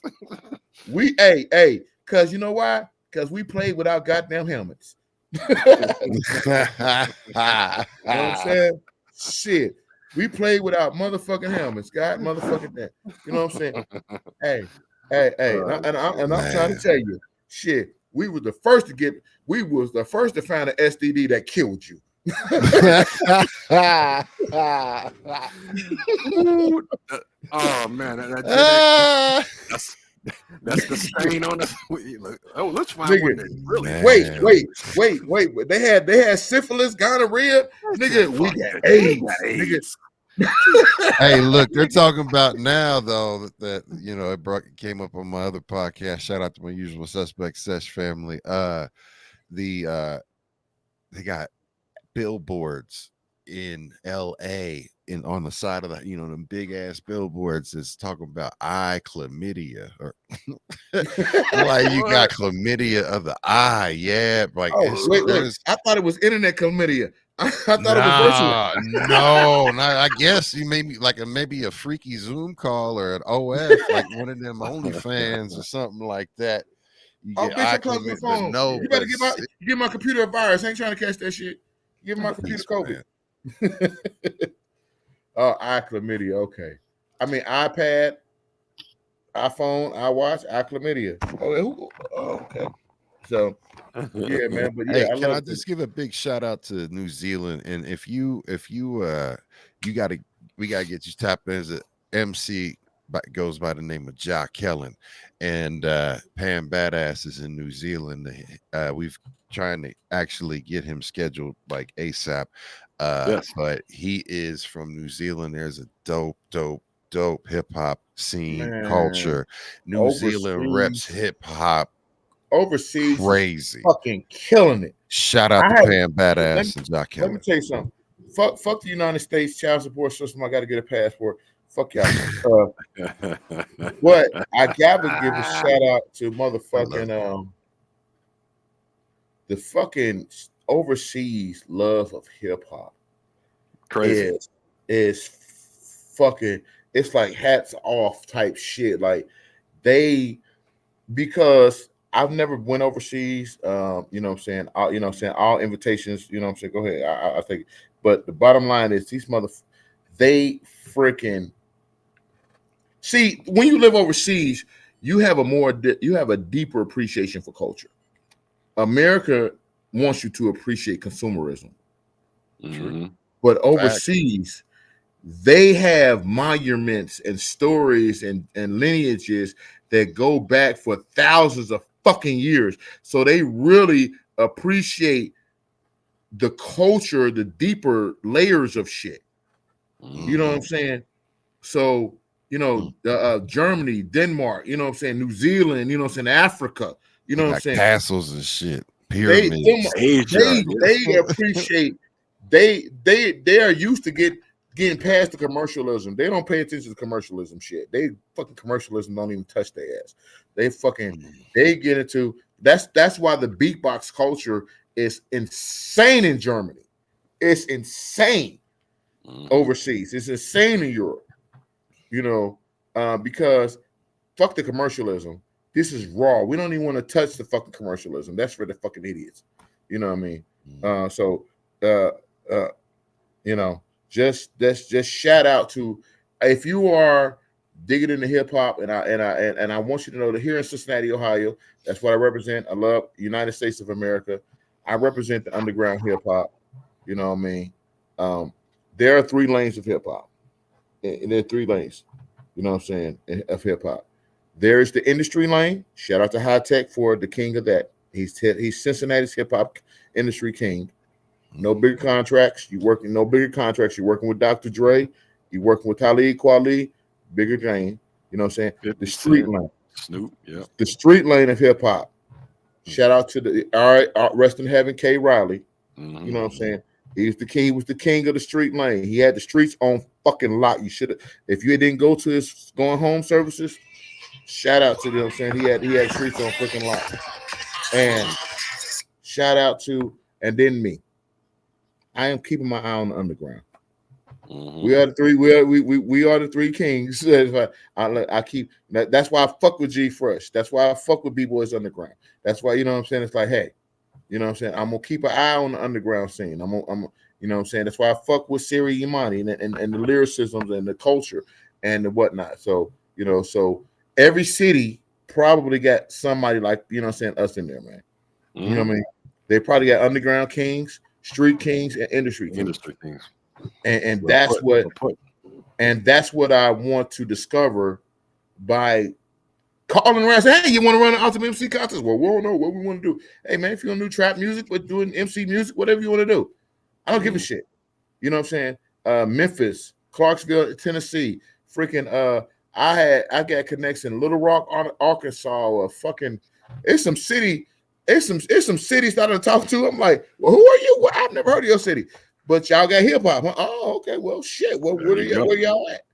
You know, New Zealand, come on in. Okay. Hey, y'all, you want to run an Ultimate MC competition? Holler at me. You know what I'm saying? Run it. That'd be you know dope. what I'm saying? Because they might jump on it quicker. Hey, and I would. Hey, you know what? And that would make y'all motherfuckers feel bad. You slow ass motherfuckers. because hip hop is all about shitting on people out of love. You shit on them out of love. Yes, but you shit on them with skill. So if New Zealand want to come and they'd be like, yeah, Chester, we win your rap competition. I'm like, really? Get the fuck out of here, Cincinnati. Look what New Zealand did on your ass. This shit came out here. Oh man, this fucked up. Hey, I tried to tell y'all, but it run on it. But it came out of here. So you know. New Zealand, New Guinea, Africa, Paris. I don't give a fuck. You know what I'm saying? As long as you use the competition to uplift the community and the quality of MC music that you have coming out of that area, I'm down with it. You know what I'm saying? Grab a license. You know what I'm saying? I don't even want much. Just throw me a little cutout. That's all. That's cool. And the footage. There we go. So the main goal is the website again? What was the website again? RTEUltimateMC.com. Spelled as it sound, the word MC, just letters M and C, RTEUltimateMC.com.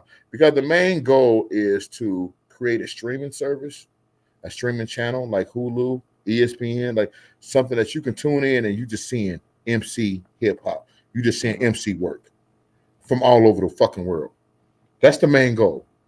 And what happens is when you do that, it's like, because we had the technology. It's like $6 million man.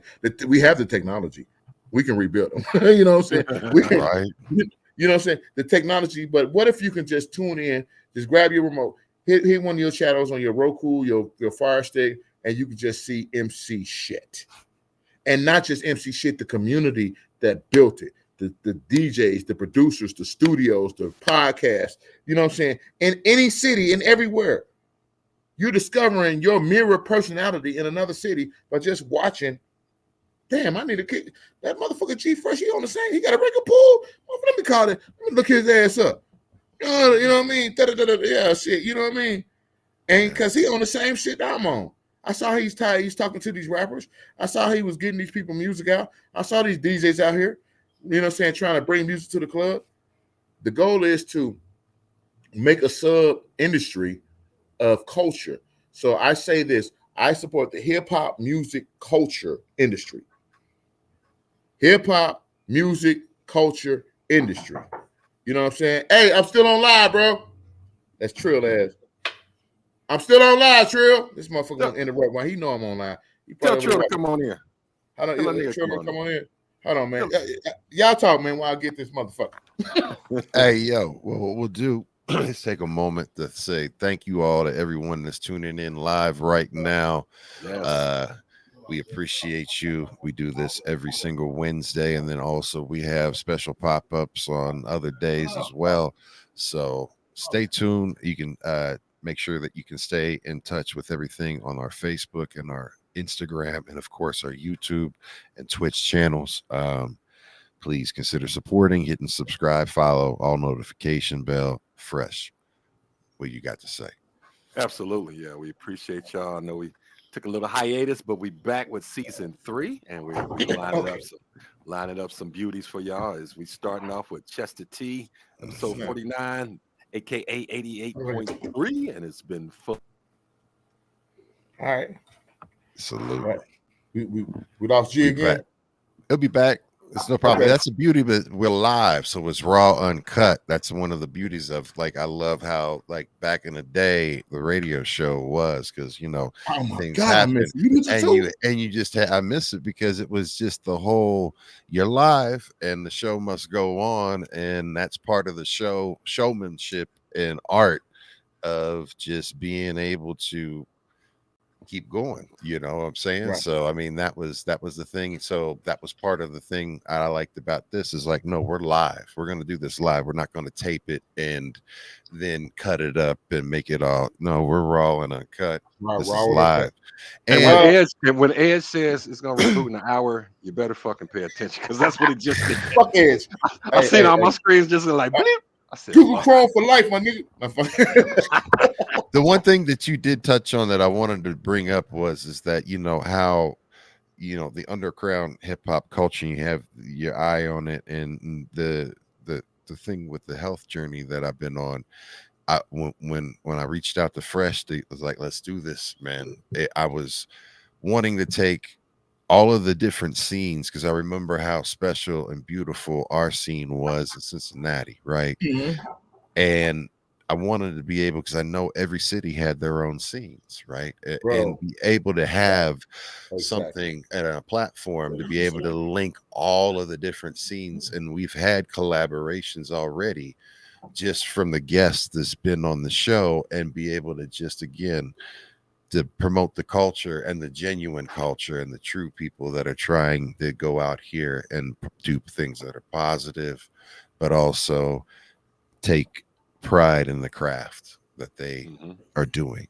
That's exactly. You touched on exactly what I was looking for and created. But I'm gonna take a pause. It's just so. Hold on. Hey, Fresh, G Fresh. You know this nigga? Hey, what's up, Trill? What's up, my nigga? They got my brother. Hey, they got my brother G Fresh. What's going on, man? What's going on, y'all? Peace and blessings. Trill, man. I know this brother been out there hustling, doing this thing for quite a while. They got my boy G Fresh. Ashley Woods. Hold on, this monumental, man. Hold on, turn it back to me one time. Hey, man. no, you still on? Okay. Hey, Fresh. Hey, this monumental, man. Fresh, man. What's going on with you, man? Hold on, what's going on, my other brother too? What's my other brother name? Boogie. Call me Boogie. Yeah. Now, first of all, hold on. I'm just saying, you just saying hi, motherfucker. You ain't about to jack my fucking show. I love it. Hold on. This the 88.3 FM featurette shit. Hold the fuck up. If y'all know how I was on Ryan Time, I never let a motherfucker jack the mic. I never let a motherfucker jack the mic. All right, man, go on get your. We jacking this motherfucker. Hold on. I'm from Evanston. Y'all up north, motherfuckers. All y'all know. That's right. Northwest. Nah, hey, look. I'm too dub, baby. It's Westwood. Evanston, Warner Hills, and Avondale, baby. You talking about? We don't play this. Come to the hood and see me. I mean, go ahead. It's Cincinnati, man. It's cuffed in there about a microwave. Hey, that's my nigga, man. I love y'all. Look at you, Trill. Ball or die, boy. Yeah, Ball or Die Entertainment in the building, man. In Your Face magazine, man. But yeah, man. But so back on topic, man. We just had to take a pause. Hey, and that's what I miss about 88.3 too, man. That bullshit like that, what we just did. We used to clown on the pop up. Listen, not just phone calls. We had motherfuckers just going to UDF to get a, you know what I'm saying? Like, listen, man, I was going to UDF, man. I was hearing y'all. Oh no, wait, hold on. We was on the air. Hold on, we was on the air when UDF was closed. They was going away. They was on their way to White Castles. Oh, that's what it was. They was on the way to White Castles on Redding Road and Taft, bro. and I always slid through. Man, they used to bring me something in White Castles, boy. Listen. But no, man. But I realized and Ike's was as much down as the we way. love, Yeah. Hip hop and the culture and our engagement through with it over the years, our childhoods, man. Shout out Gen X. Bro, I've met it was when I first came up with the Ultimate MC in 2010. I put it out there and I started contacting people. I was on a podcast network called I can't fucking remember. I met a lot of people across the country on this fucking website, man. And I found out there were so many people just like us, so many scenes just like us. My man, the poet over in Philly, Bruce Sky out in Milwaukee, San Francisco, man. I'm like, Hey. and I start talking to him like, I mean, New Mexico's in the house. Hold on, Nick. New Mexico's in the house. We got a nice variety. That's DJ Dig'em Smack. He's out of Alamogordo, New Mexico. Super What's dope. up, Dig'em Smack? Super dope. He streams. He Turquoise embraces. Well, those are emotes. They'll show up on the thing, but he's super dope DJ. Embraces the culture. Streams. Make sure you follow. Much love to Dig'em Smack. Yeah, and that's what I'm saying. You guys, and now we have the internet. You can. That's what I'm saying. We can reach those people now. Yeah. You know what I'm saying? We ain't on 88.3 FM just reaching past 275 no more. You know what I'm saying? I mean, just an example, like Boogie, we reconnect. He's out in Colorado, out in Denver. Yeah. And he's out in they scene, and they got the G Freshes, and now he's the Ghost Boogie out there. I need, come holler at me. Please, aid me, chessworldbiz@gmail.com. Please, He got you. Or holler at me. Or and that's what I'm saying. I want to. Did I tell you ain't gonna jack my damn show? I mean, sit the drink. Go Trill again. Man, nigga won't let me say because you're in the audience. Because you're in the audience right now. We gonna hold on. We gonna set you up with an interview.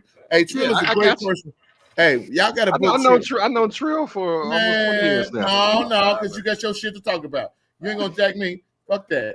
Trill, I'm gonna get you on. Hit me up. We gonna we gonna get you on, Trill. Because In Your Face magazine is coming back out. We're talking about national, international. You know what I'm saying? We're talking about fucking, movie. Man, it's time to get the shit popped. Yeah, yeah. It's time to get. Y'all let me know though, because like you said, man, we all doing our thing. Long story short, I ain't trying. I promise, this is my guy, man. Long story short, how can we get this shit going? Like, no. That's no question. You can't. I'm curious. Y'all give me some advice. Are they saying something to me? My fault. I ain't hear what they said. No. I said they're gonna reach out to you. See, Trill. I love it. He does a magazine, so he's always investigating some shit, asking goddamn questions.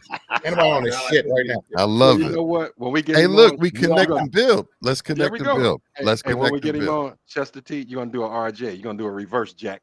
Yeah. So you're gonna pop up on Hey. That gatekeeper shit. Chestah T, get off that gatekeeper shit. Listen, man, you better call them. Listen, let me tell you something. Let me tell you something. Let me tell you something. Hold on. Y'all will catch me on the Wizard of Oz in front of the Emerald City. That's right. With that hat on. Because let me tell you something about gatekeeping. I know that motherfuckers try to gatekeep Shane. Motherfuckers, everybody don't belong inside. If you whack, get your ass outside. Right. No. Let's understand this. Let's understand this. Hold on. Let's understand this. If you whack, if you're gonna treat it like shit, let me tell you something. I gatekeep like a motherfucker. Because you know what? Because hip hop is my gates. It's my home. And if before I let you in this motherfucker, I want to make sure you're gonna treat it right. Right. Don't come here with mud on your fucking shoes and exactly, nigga. You know what I'm saying? I love that song. You gotta let the butt come in. You gotta let the come in. See, he's gonna argue with me. Trill. You may not agree. But this is your time to be an audience. Trill out. Trill out.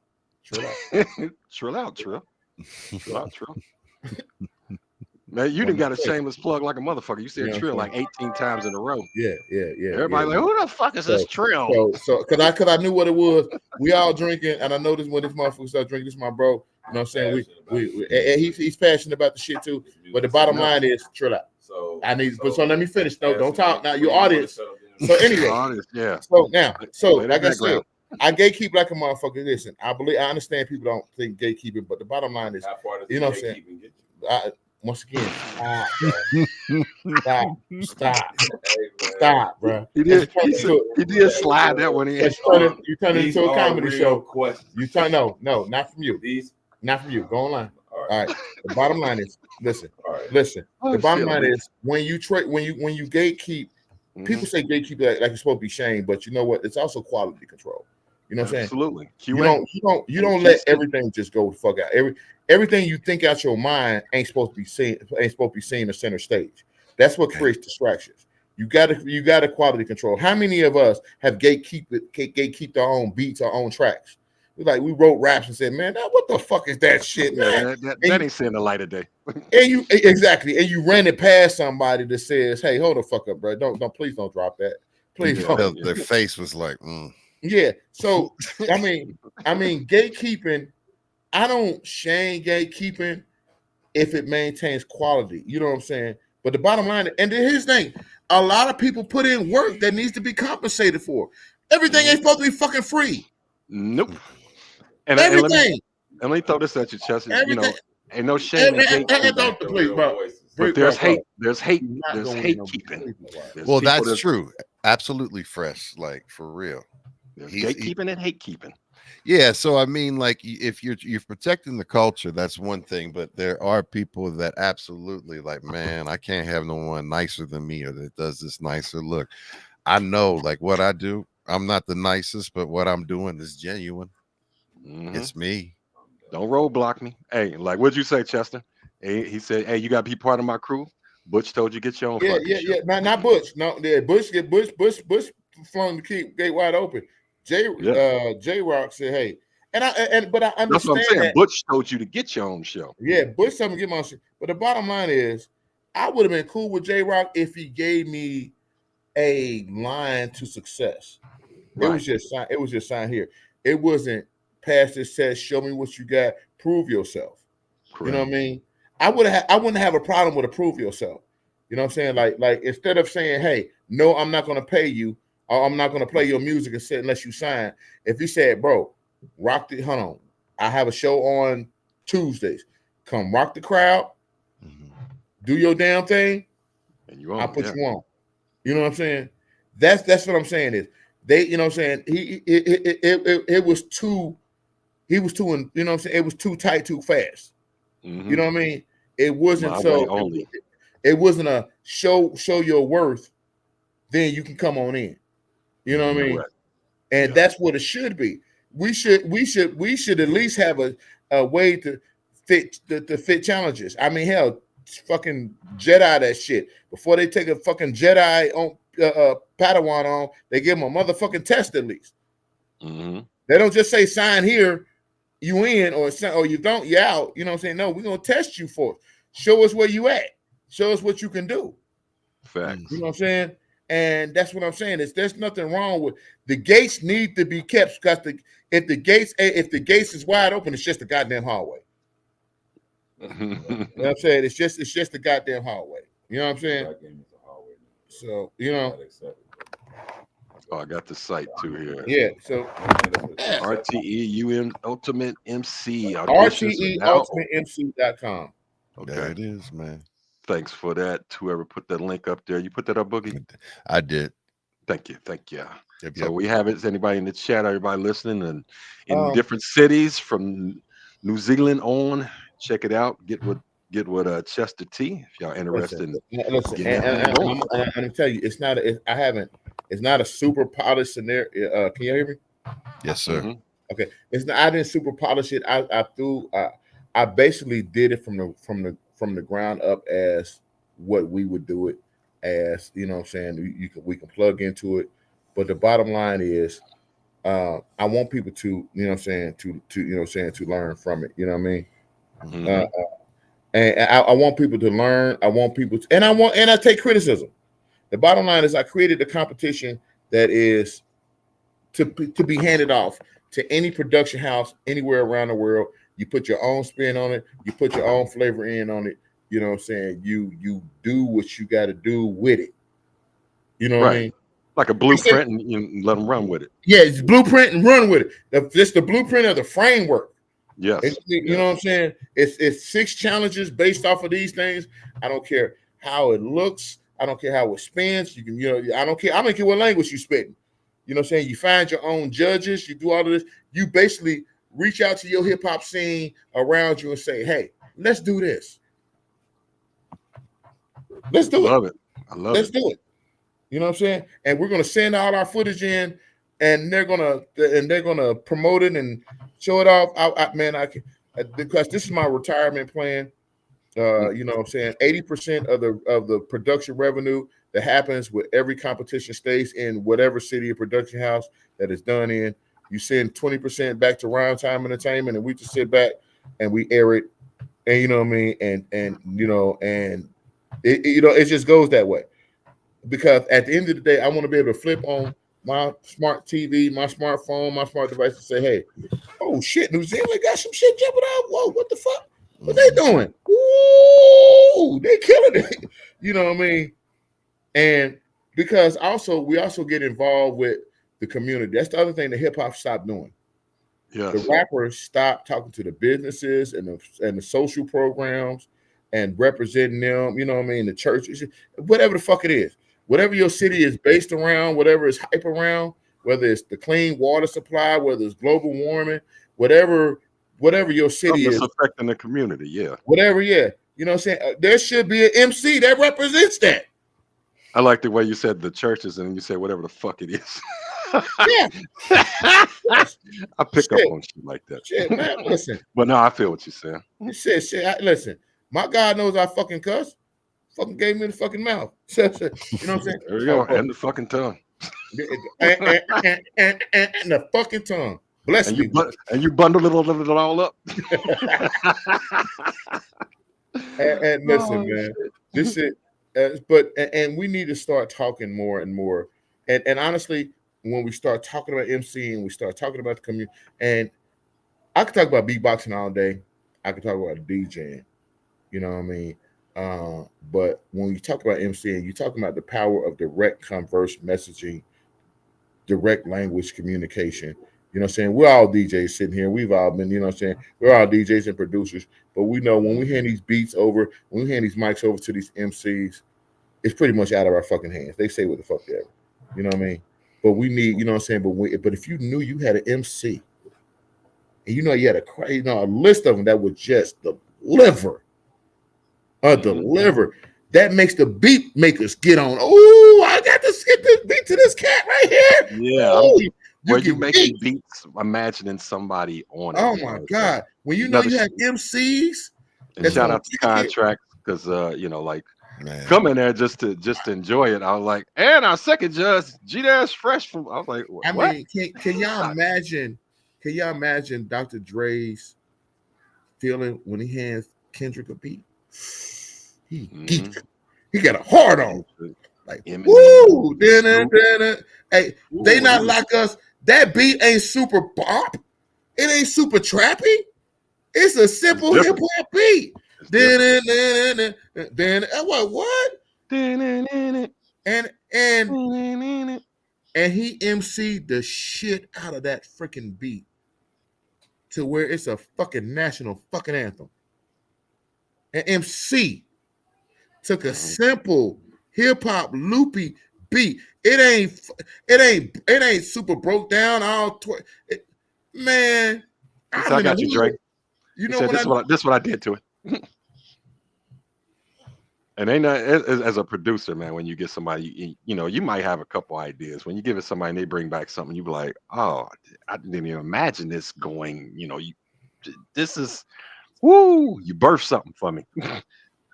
Man, when I was in the hood when that song came out.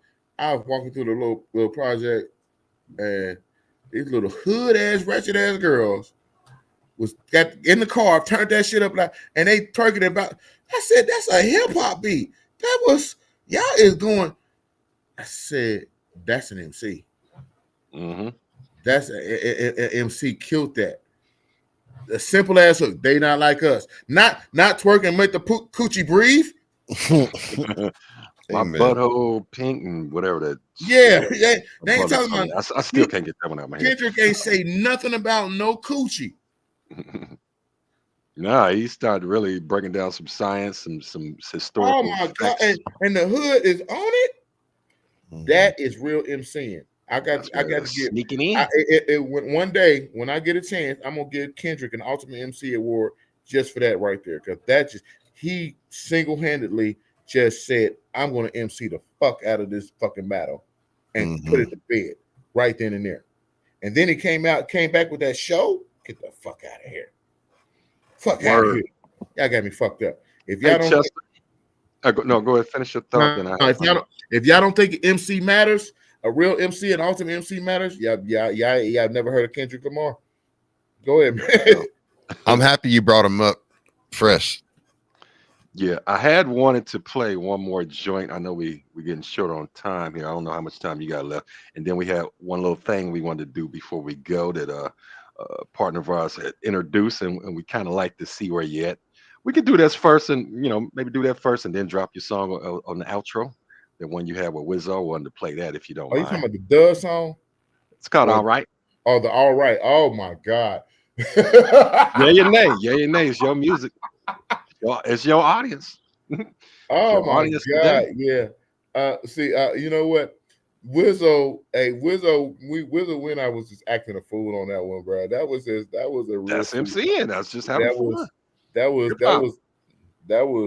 yeah, that's not a video, that's a song. But yeah, you know what? How about, since that's just a fun song, because most of my songs are, saying either they conscious or I'm just having fun with females, because I'm alpha heterosexual. I don't give a fuck. I'm an alpha male heterosexual. I love females. You know Salute what to I'm that. Hell yeah. I will go to a lesbian parade in a heartbeat. So Hey, Fresh, could you do me a favor? I've got the wheel ready. If you could get that direct link and put that in the Sure, private chat let for me- me. I'm still on the same website. You still go to YouTube. If you still got the I know. YouTube. I'm gonna grab it I've while got some stuff. he's got Yeah, something so else. just check so this I'm- out, man. He's Ooh, mentioned we got a wheel. we had the homie Big Weeze, former host of B-Boys Underground. He's off doing things. Who you with? But Weeze's wheel of who you with. So what we're gonna do? Shout out to Big Weeze. Much love, my brother. Shout out, brother. I hope you're doing good. I talked to him yesterday, so much That's love. what's The wheel.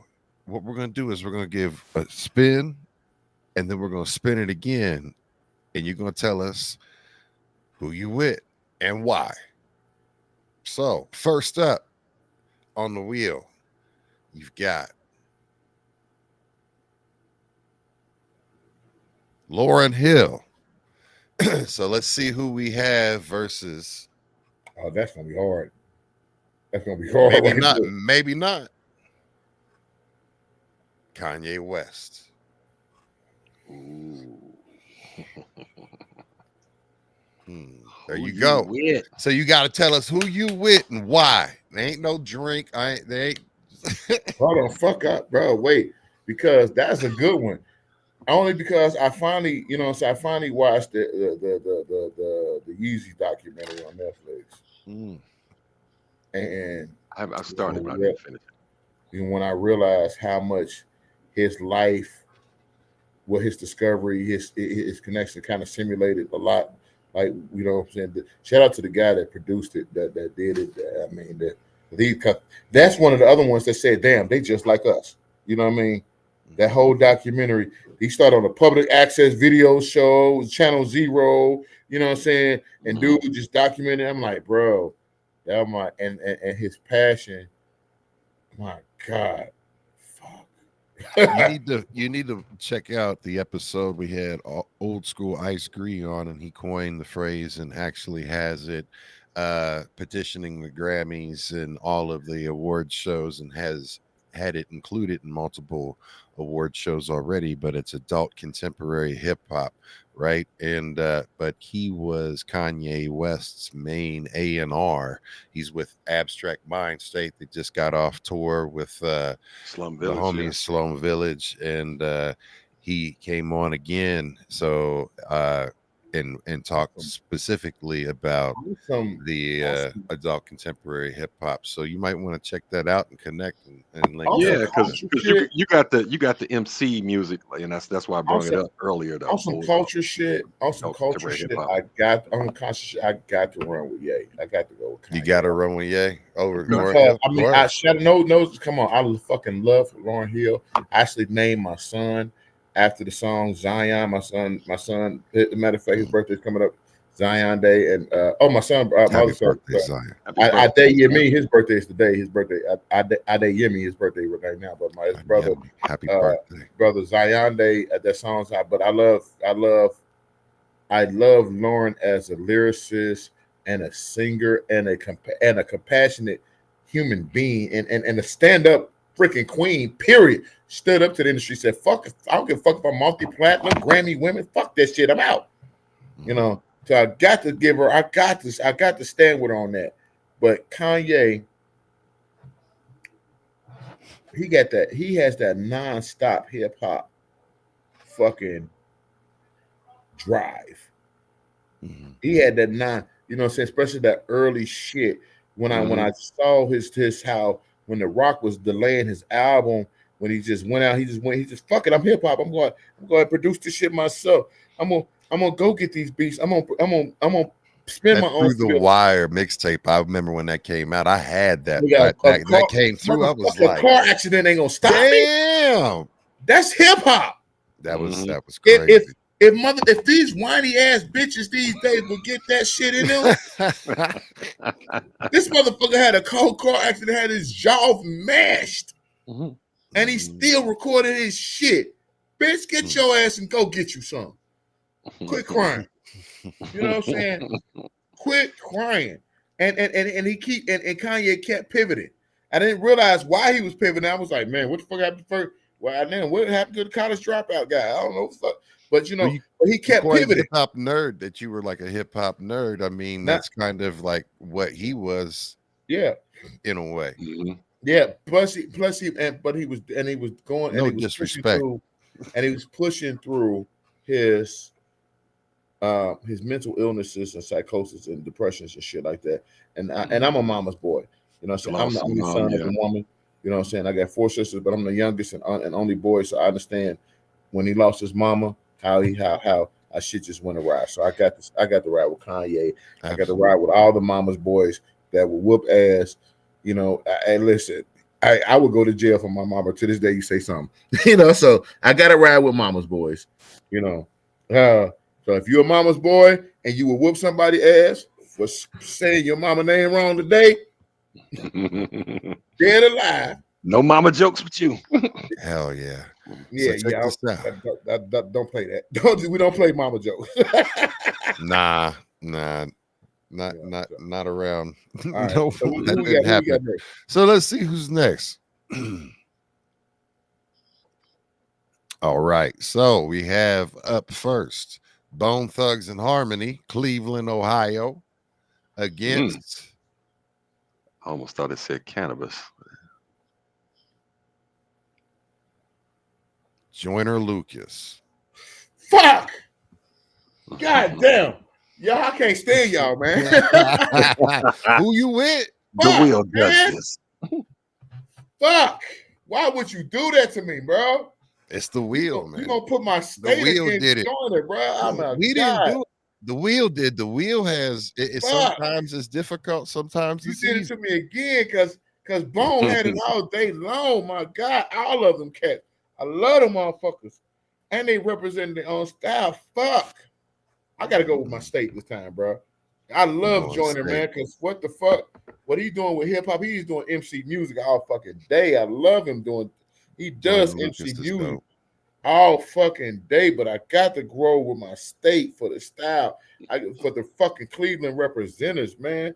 I got to roll with Ohio, man. Because they represent. They single-handedly, and other than Crucial Conflict, that's that different style, yeah. They style is fucking. They trademarked the fucking style. That's you know what I mean. if they drop 5 more groups that sounded like them out of Cleveland, you wouldn't say nobody couldn't dare call them biters. Cause it's a fucking style. Mm-hmm. They represent Cleveland so goddamn hard. And it gave us the first original welfare carol. It's the first of them. Man, wake up. You know what I'm saying? Come on now, when Thuggish Ruggers came out, but I have no. But if you don't play Notorious Thugs, when I'm ready to get my jug on, my neighbor used to play the death out of it, and I didn't mind. Hey, if you don't play, hey, listen, bro. But I got to say, I got to give it to Ohio, bro. I got to represent my state, bro. I got to represent. You know what I'm saying? Think about it. When Creeping on the Come Up came out, and when you first when that Thuggish Ruggers came out, when you heard, I was like, that came out in like the fall. It was like late summer, fall when that came out. And the Halloween time. They are truly in fucking harmony. Yes. Like when they do it's like hip hop in harmony. We heard rap groups before. And MCs take turns grabbing the mic. But these niggas in harmony. It took the West Coast to appreciate them and produce them correctly. Yes. You know what I mean? Yes. It took the West Coast to embrace them and refine that Ohio sound. You're gonna have me playing that shit when we get off this cast, bro. It's gonna be like fucking midnight. I'll be bumping right here in the lab, man. Ohio. Yeah. So go ahead, bro. Come on. And we got one more. One more. Let's get all right. While we doing this, the wheel works in threes, man. You know what I'm saying? Because 3 is the magic number. You feel me? So look, who we got next? We got shout out to 513please.com. That's my website for my facility. I'm in the building. So here comes KRS-One. Come on. Boogie Down Productions versus. Will always get paid. They'll take the wackest song and make it better. So remember, is it going to be easy? to let us into your skin? Raekwon. KRS-One against Raekwon, y'all. All right. Sorry. There you go. I'm sorry, against who? Raekwon. I love the chef, but if he ain't cooking me Chef RD, you know I'm going to KRS-One, bro. Come on, man. You know what I'm saying? Knowledge rules. You. Listen. I love Wu-Tang. They was a little cryptic for me. Okay, interesting. I love Raekwon. I love, but come on, you got to give me somebody harder. If you had KRS-One versus Chuck D, I might you have a, you know what I'm saying? You know what I'm saying? I mean, KRS-One is the cornerstone. He's part of the cornerstone. The hardest one is KRS-One versus Rakim, of course. Everybody said that's the hardest one. Yeah. You know what I'm saying? KRS-One versus Ice Cube would be a hard bite for me. You know what I'm saying? That's a hard one for me right there. Oh God. Or you know what I'm saying? KRS-One and Chuck D. How about KRS-One and Scarface though? Let me tell you something, bro. I sat in 88.3 for over an hour with Scarface and interviewed him personally, right next to me, right here. He's a G, man. First of all, that would be a little too personal because we're trying to do it. I mean, cause Scarface was so personable. He was so real. Just like I can meet up with you guys and have a fucking drink right now. That was that brother. We sat next to. We sat in Studio B.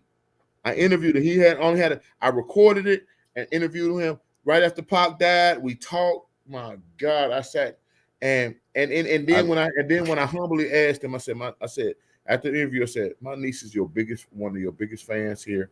I said, it's her birthday today. Can you please? It was July 4th, whatever day year that was. He said, and I called her. I said, hey, Nikki. She said, yeah, I said, you'll never do. I'm sitting here. I said, I'm sitting here next to Scarface. She said, get out of here. I said, Scarface, would you please tell my niece happy? She said, hey, yeah, you your boy. And he told her happy birthday. She screamed. After she realized it was really him, because motherfucker, get the fuck out of here. You ain't got no. But she knew I met stars. Yeah. She knew I already met Tupac. I met Too Short. You know what I'm saying? Met Digital Underground, met Cool Mo D. I met people all the time. So when I said, you know, no, this is Scarface sitting right next to me, and he gonna wish you happy birthday. He gonna get something. He say, "Hey, happy birthday, young sister." Blah blah blah. And boy, she fucking hey, hey. I'm a favorite uncle from here on out. She can't. Nobody can say nothing to her. Not a damn thing. And shout out to. I remember that interview though. I got shout out to you on that one because I Really? remember Oh listening. shit! You remember that? That's what's up. Oh, I mean, come on. I mean, when I say like my number one is 3 at least, and those 3 are the 3. It's Cube, Face, KRS-One, and those are like the ones that I always like have a tough time picking to go first. You know what I mean? So. Right. And once again, I got a good shout out to my niece Nikki Valentine, who married fucking Jamie Valentine, who other than AK-47, Felony Low was my other fucking rap rival I met on we had to battle on the street. Y'all ain't from Evanston, One Hill, so y'all don't know the hood. Like, but between AK-47 and Jamie Valentine, that motherfucker, I was battling every goddamn day, my motherfucker. Anyway. But I heard the story, and I heard it firsthand from Felony Loke. Yeah, oh yeah, him, me, Jamie Valentine, and aka Felony Loke. We was battle fucking. It was battle fucking central on the streets. Period. Yeah. And I don't know if y'all. I don't. Boogie, where you grow up at? Westwood. Westwood. Westwood. I don't know if it was like that in Westwood. We was walking. We couldn't walk the street. We walk around one corner, got a battle one. We got a battle one. Walk around another, got a battle. We was tired of fucking battling in Evanston. So I mean, there were spots, yeah, depending on where you went, and on the west side, it was, yeah, there was a lot. You know what I mean? But yeah, sure. But yeah, man. But no. All right, so is that on my wheel? That's the wheel. So what we're gonna do is we're gonna get into your video, and then we're gonna check out your website one last time, and then we're gonna say salute. Good, yes, sir. Wait. So we got a video. So if you play all right is not a video. It's a still, but they're gonna hear some music. It's a visual. If you it's something better than that. I mean, it ain't a frog sitting there. I got a song on there called "Duh" that was with my 3 artists, and that's more entertaining for the visual part podcast. It would. Let's see. It is and let's see here. So you see. Actually, hold on. I got the wrong. Yeah. So I'm on. So as you look, I'm on. What's it called again? Duh. DUH. Duh. You know, and as you look, as you find that song, I'm gonna explain the song. Once again, what you guys are watching, what you guys are seeing, I did years ago. Because I haven't put out new videos, new projects, because I've been working on Ultimate MC for so long. So when I did so before everybody got all these apps on their phone that they can do everything with, I've been making music videos since Ron. I'm gonna shout out Ronnie Ron and Fear, ICD. I've been doing videos since I was like 15. Yes, the first music video I did was for ICD. I did Ronnie Ron's group Fear. But before everybody got animation, I found this site and I did an animated video. I want a video of this damn song. The songs are lovely. So on this song, I just made a cartoon. Now it's a lot of subtext in this cartoon. Jay Wiz wraps it up. I'm on the second verse. My partner Just in Trouble, he conceived the song and we produced the shit. And I think it was made off of fuck one of them. I can't remember the beat. Y'all might recognize the beat when you play it. But the song is so fucking fun, and the song is called "Duh." And once again, it's another infectious song. It's gonna stick in your goddamn brain. If you've been listening and watching the podcast this motherfucking long, I want to thank everybody and enjoy this motherfucking shit. Look it up on YouTube. It's Duh, Chestah T, and Rhyme Time, my whole squad. So Just in Trouble, Chestah T, and Jay Wiz. So play that shit, man. Have fun with this. So check this out. I want to one question. It says clean version. Do you have like an it's an explicit version. You ain't found explicit? Nah. Oh, so you got the clean? I just caught it. I just caught that. So we keep it rough, rugged, and raw. Help me Help me find this. Rough, rugged, and raw. So we got Oh, clean man. version. Is that a clean one? What's that one? There's the explicit one right there. Yeah. Oh yeah, we Right. raw. We raw. Duh. We go raw, motherfuckers. You got right. And I made this whole video. Everything. Consider this what you make. Consider this what you feel. Consider this is all Hey, real. move your Knowing I mouth. spit with a skill. Consider this is the point where I'm knowing that they won't get enough. Duh, you know you say it, duh. You know the move, duh. Nobody wants you to stop. Do what you do, duh. You know you feel it, duh. That mean it's real, duh. What I gotta do to get a witness in here, duh. That's only a pause for the thought. I'm trying to see how much I can spit for the applause get called. But I ain't only here for the hand clap. Hand clap. I want you to look at me like, damn, stand back, observe. The super superb who spit with an urge and is ready to serve you with exactly what you deserve. I'm taking my turn to show you what a stupid man learns. Don't fuck with a nigga that's tighter than Superman's perm.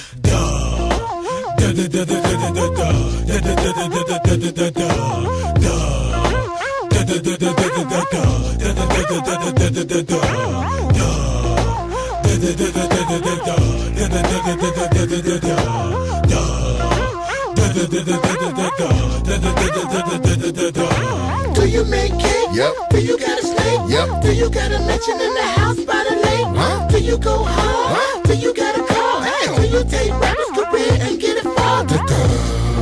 Stop with the questions enough. Girl, I just wanna make love and watch you eat it to go. So what's up? I'm the original, lyrical, beatbox bastard. Say show enough, bitch, and then call me master. Slave to nothing, not even Wu-Tang. Now come here, girl, swap, show you how I swing. I'm in the make it. Now tell me why you acting so slow. Why you acting? I wanna see you drop to the floor. Don't bring it up and shake it some more. So let's go. Baby daddy's acting mad off of all the drinks you had in the club, acting bad. Don't worry, it's just a fad. Or excuse me, a phase while your eyes all glazed. So you got your freaky ways from a just world days. Tell a nigga shut the fuck up. Shut the fuck up. And drop his crying ass on his butt. Grown people do grown ass things. If he asks you how you know Chestah T, just say the dub. Yeah. Yeah, hold this. Look over there. Monkey see, monkey your mama. Idiot. Dumb box. Let's go. Wizzo. Hey, stupid. Yeah, you. Train wreck face. Spear chucker. Wiz is here. Ain't that great? I'm out here paper chasing. That's your motherfucking native language. Italy, Paris. You should be really embarrassed. It's not all you. You had idiot parents. It's not all doom. You got plenty of merit to a magic mouth. Plus you make the prettiest sandwich. This is conversational coitus. Don't consider this rapping. He do things in life that niggas couldn't really imagine. Pretty bitches on the side like you live in a pageant. Lose 4 and gain 12 like going in for the Packers. Bitches fall for me so much I call it chicken Niagara. I'm guarded still the whole idiot niggas is cancer. They human papillomas. I got super rapping focus. I got more pussy than them in the coop and back emotions.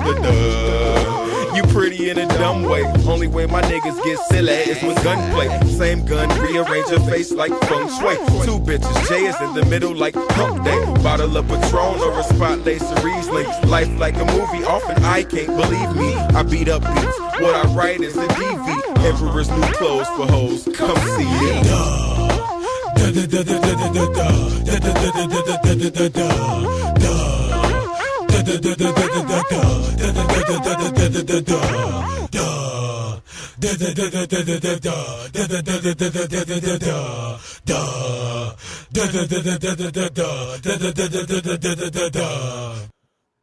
Man, salute. That's for you, America. So them cars at the end. You know you got to vote and get this motherfucker together. Duh, motherfuckers. Yeah, There you go. Everybody's I love it. That's another one. Oh, you got the catchy ass hooks, man, with that too. Man. Grown folks do grown folks things. My motherfucker, my boy Justin Trouble. He's in Florida. Shout out to Justin. He did this motherfucker. Yeah, he just did this shit in the freestyle and like a wild ass freestyle on somebody because he's a freestyle bastard like Wiz. Him and Wiz They listen. They met each other through me at we Baba Boudin's. Everybody was coming through Oh Baba Boudin's. man, They damn. were. Hey, my man Justin Trouble. He from Jersey, so he would come in when he moved here. He was going to Baba Boudin's. Man, we met all. We became bros. My God, they and him and Wiz. Man, the freestyle sessions that we used to have at the house, at the Grindhouse Studio in Covington, bro. Them motherfuckers is, and he said, bro, he's like, Chess, listen to this one. I freestyled at somebody. He said, I was like, duh.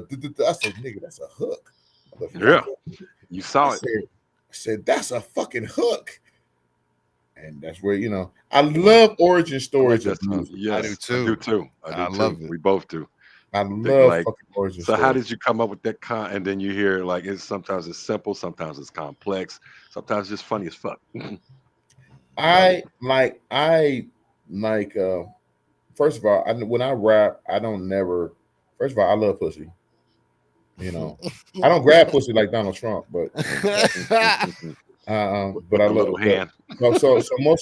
So most of my raps are about relationship based, sexual and engagement based stuff because I was an ugly kid. So but I got the gift of gab. You know what I'm saying? That's one of the reasons I'm talking, and so I talk so when I and that song right there is, you know what I'm saying, do you have cake? Do you got a snake? Do you got a mansion in the house with a lake? Like, damn, what the fuck? Do you go hard? Do you got a car? Do you take rapper's career and get it far, bitch? The duh. What the fuck you mean? Stop with the questions enough. I was just trying to make love and watch you eat at the cup. Like, what the fuck?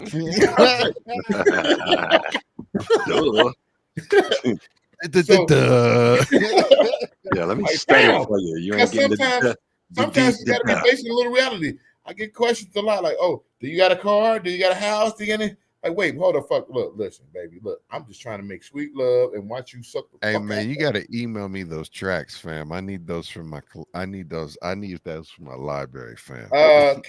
Listen, Reverb Nation, CHESTAHT. Chestah T is on there. SoundCloud, CHESTAHT. Chestah T. There it is, everybody. So go back and look at the link. I put the A Train. I found him on SoundCloud for you. I put that earlier. Hold on, is it the beatboxer A Train?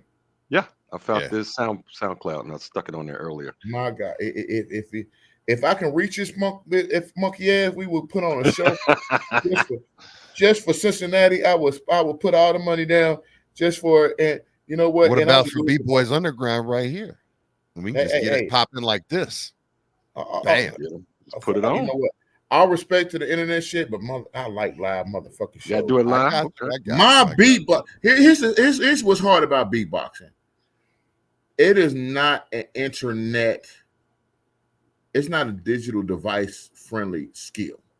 You can do it like my vocal scratching. Oh, it's great. That comes off very well.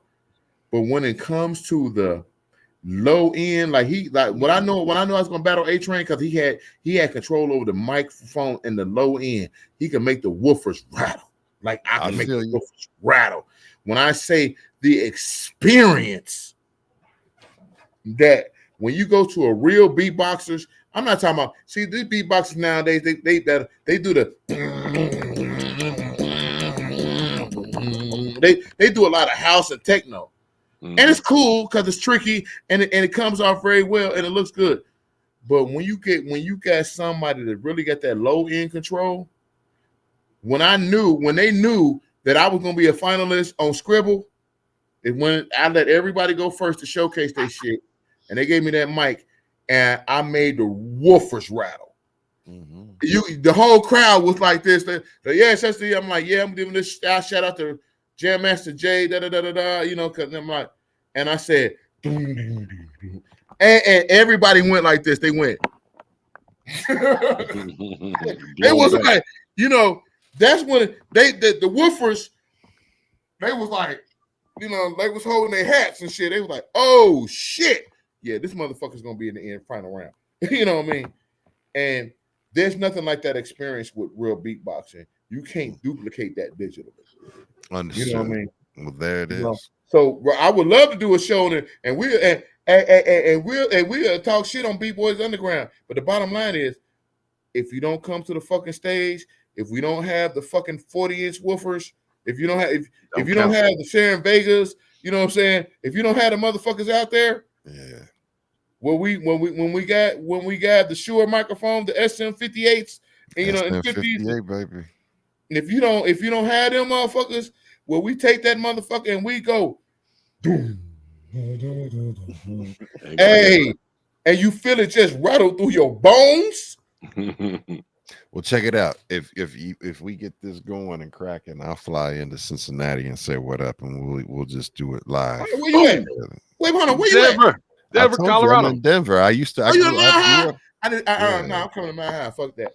Come on out. Come out to Mile High. Oh, look, we got plenty of venues. We got some. I need to test my lungs at Mile High because y'all air thinner. I need to test my lungs. There we go. Yeah. Hey, yeah. I'll test your lungs. Hey, matter of fact, I'm gonna go there to practice because I'm like Rocky in Russia with the thin air. I need to go somewhere with thin air. I don't know if you're team green or not, but No, I'm team edible. I don't give a fuck. You know what I'm saying? There you go. There we go. But I can't understand how y'all motherfuckers smoke that shit and stay conscious.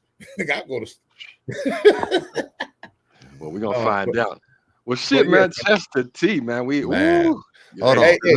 Hold on. I gotta press a button right quick, and it's gonna kill everybody's mics. But we gotta press this button for you, fam. Hit it. Yes. Salute. Appreciate you coming on, my brother. 88.3 fam, as all of us are. We've been down there in that dungeon of the alms, and actually got to escape to the newer place before they the gospel gangsters got us out of there. But we doing it here, and we don't give a fuck. I'm in a dungeon right now, man. I can't get that feeling out my blood, bro. Got the alms and the bones. Yes. Well, yeah, man. It's been great. We're gonna have you back, of course. If we can get you in the box, and definitely letting everybody know about the Ultimate MC battle and everything we talked about. Whoa! Stop right there. This is a creed. It is not a battle. It is a skill show. It's a skill show. Showcase. Okay. It's a skill show off. That is in the line of every fight. We are not a battle. We are a skill show off. So, all right, go ahead. Continue, sir. I'm sorry. There we go. We got it. Hey, don't mind being corrected. Hey, that's your vision, and we got to make sure it's said right. Absolutely. Yeah. Okay. Well, shoot, we're going to wrap it up, man. It's been a hell of a show, man. This has been up there to have, Cincinnati, the Cincinnati legends in the house. Man. Loved it. You enjoy yourself, Chestah T? I hope all our listeners did. If I didn't mention you, all my MCs, all my legends, you know I got love for you. You know what I'm saying? We in the building. Shout outs. Any shout outs? Shit. Shout out fucking everybody. 513please.com. Shout out to hip hop. Shout out to, you know what I'm saying, my man Barry Bonds, JB, K. All my motherfucking, all the people that's rolling with me today, all my Camp Davis, Snowball, fucking HMP, Chief Thunder, RIH, you know what I'm saying, Doc Strange, Payne, you know what I'm saying, everybody that's all my family, all my people that still support, all my people that don't do hip hop and don't do music that ride with us. Those are the true motherfuckers. If you don't do music and you still fucking with us and you riding and you coming to these shows, you are the motherfuckers we do it for. So if you do, all the people that don't rap, that don't spit, that don't produce, that don't do nothing, I love y'all. Y'all are the true people. Y'all are the reasons we keep going forward. Period. If you don't appreciate those who don't do it for a reason, that's doing it for the love, fuck them. Shout out. You know what I mean? Yeah. To everybody who don't do music. Let's go. We need y'all. Y'all keep us paid. Y'all keep us moving. Let's go, man. Like, for real. Hell yeah, man. So, Chestah T, make sure you follow him on all his platforms and support what he does. G Fresh, shout outs, fam. Shout outs to everybody tuning in. 513, like he said. I mean, that's what we represent, but we represent the international hip hop, national hip hop, underground hip hop, all of the hip hop that you can let go through your veins. We here for it. We doing it. Shout out to Chestah T. Shout out to Ghost Boogie. Everybody listening. Shout out to Wifey. Thank everybody for the birthday love for me and wifey last week. Appreciate that. Yes. So, Cincinnati in the house. Rollo. Yes, and happy Oh, anniversary. I got to shout out my son, Truly True. I forgot. That's my son. He's an MC. He's raised an MC. He loves hip hop. He will argue your ass out to the death about fucking hip hop. So shout out to Truly True and my grandkids and all my children. All 15 of them motherfuckers. Whoa. Yo, man. Told you I like the ladies. There you man. do. Shout out to that. Well, yo, it's been another amazing episode of B-Boys Underground. Thank you so much to Chestah T for joining us fresh again. Thank you for setting this up. And, this is Cincinnati underground hip hop history. I hope y'all enjoyed it and enjoyed the stories. Make sure you come back next week. We got more dope guests, and you ain't gonna believe who we got coming up next and who I'm scheduling. I can't even say it yet. Woo-wee. Thursday, tomorrow night, Usual Suspect Sesh. Friday, this channel, Danny Chaz's channel, new podcast about wrestling. Check in. Much love. Stay positive. Keep persevering. Keep it pushing. I'm Ghost Boogie. Y'all split that. We're going to go ahead and end this episode. Rollo, y'all. Peace. Hello.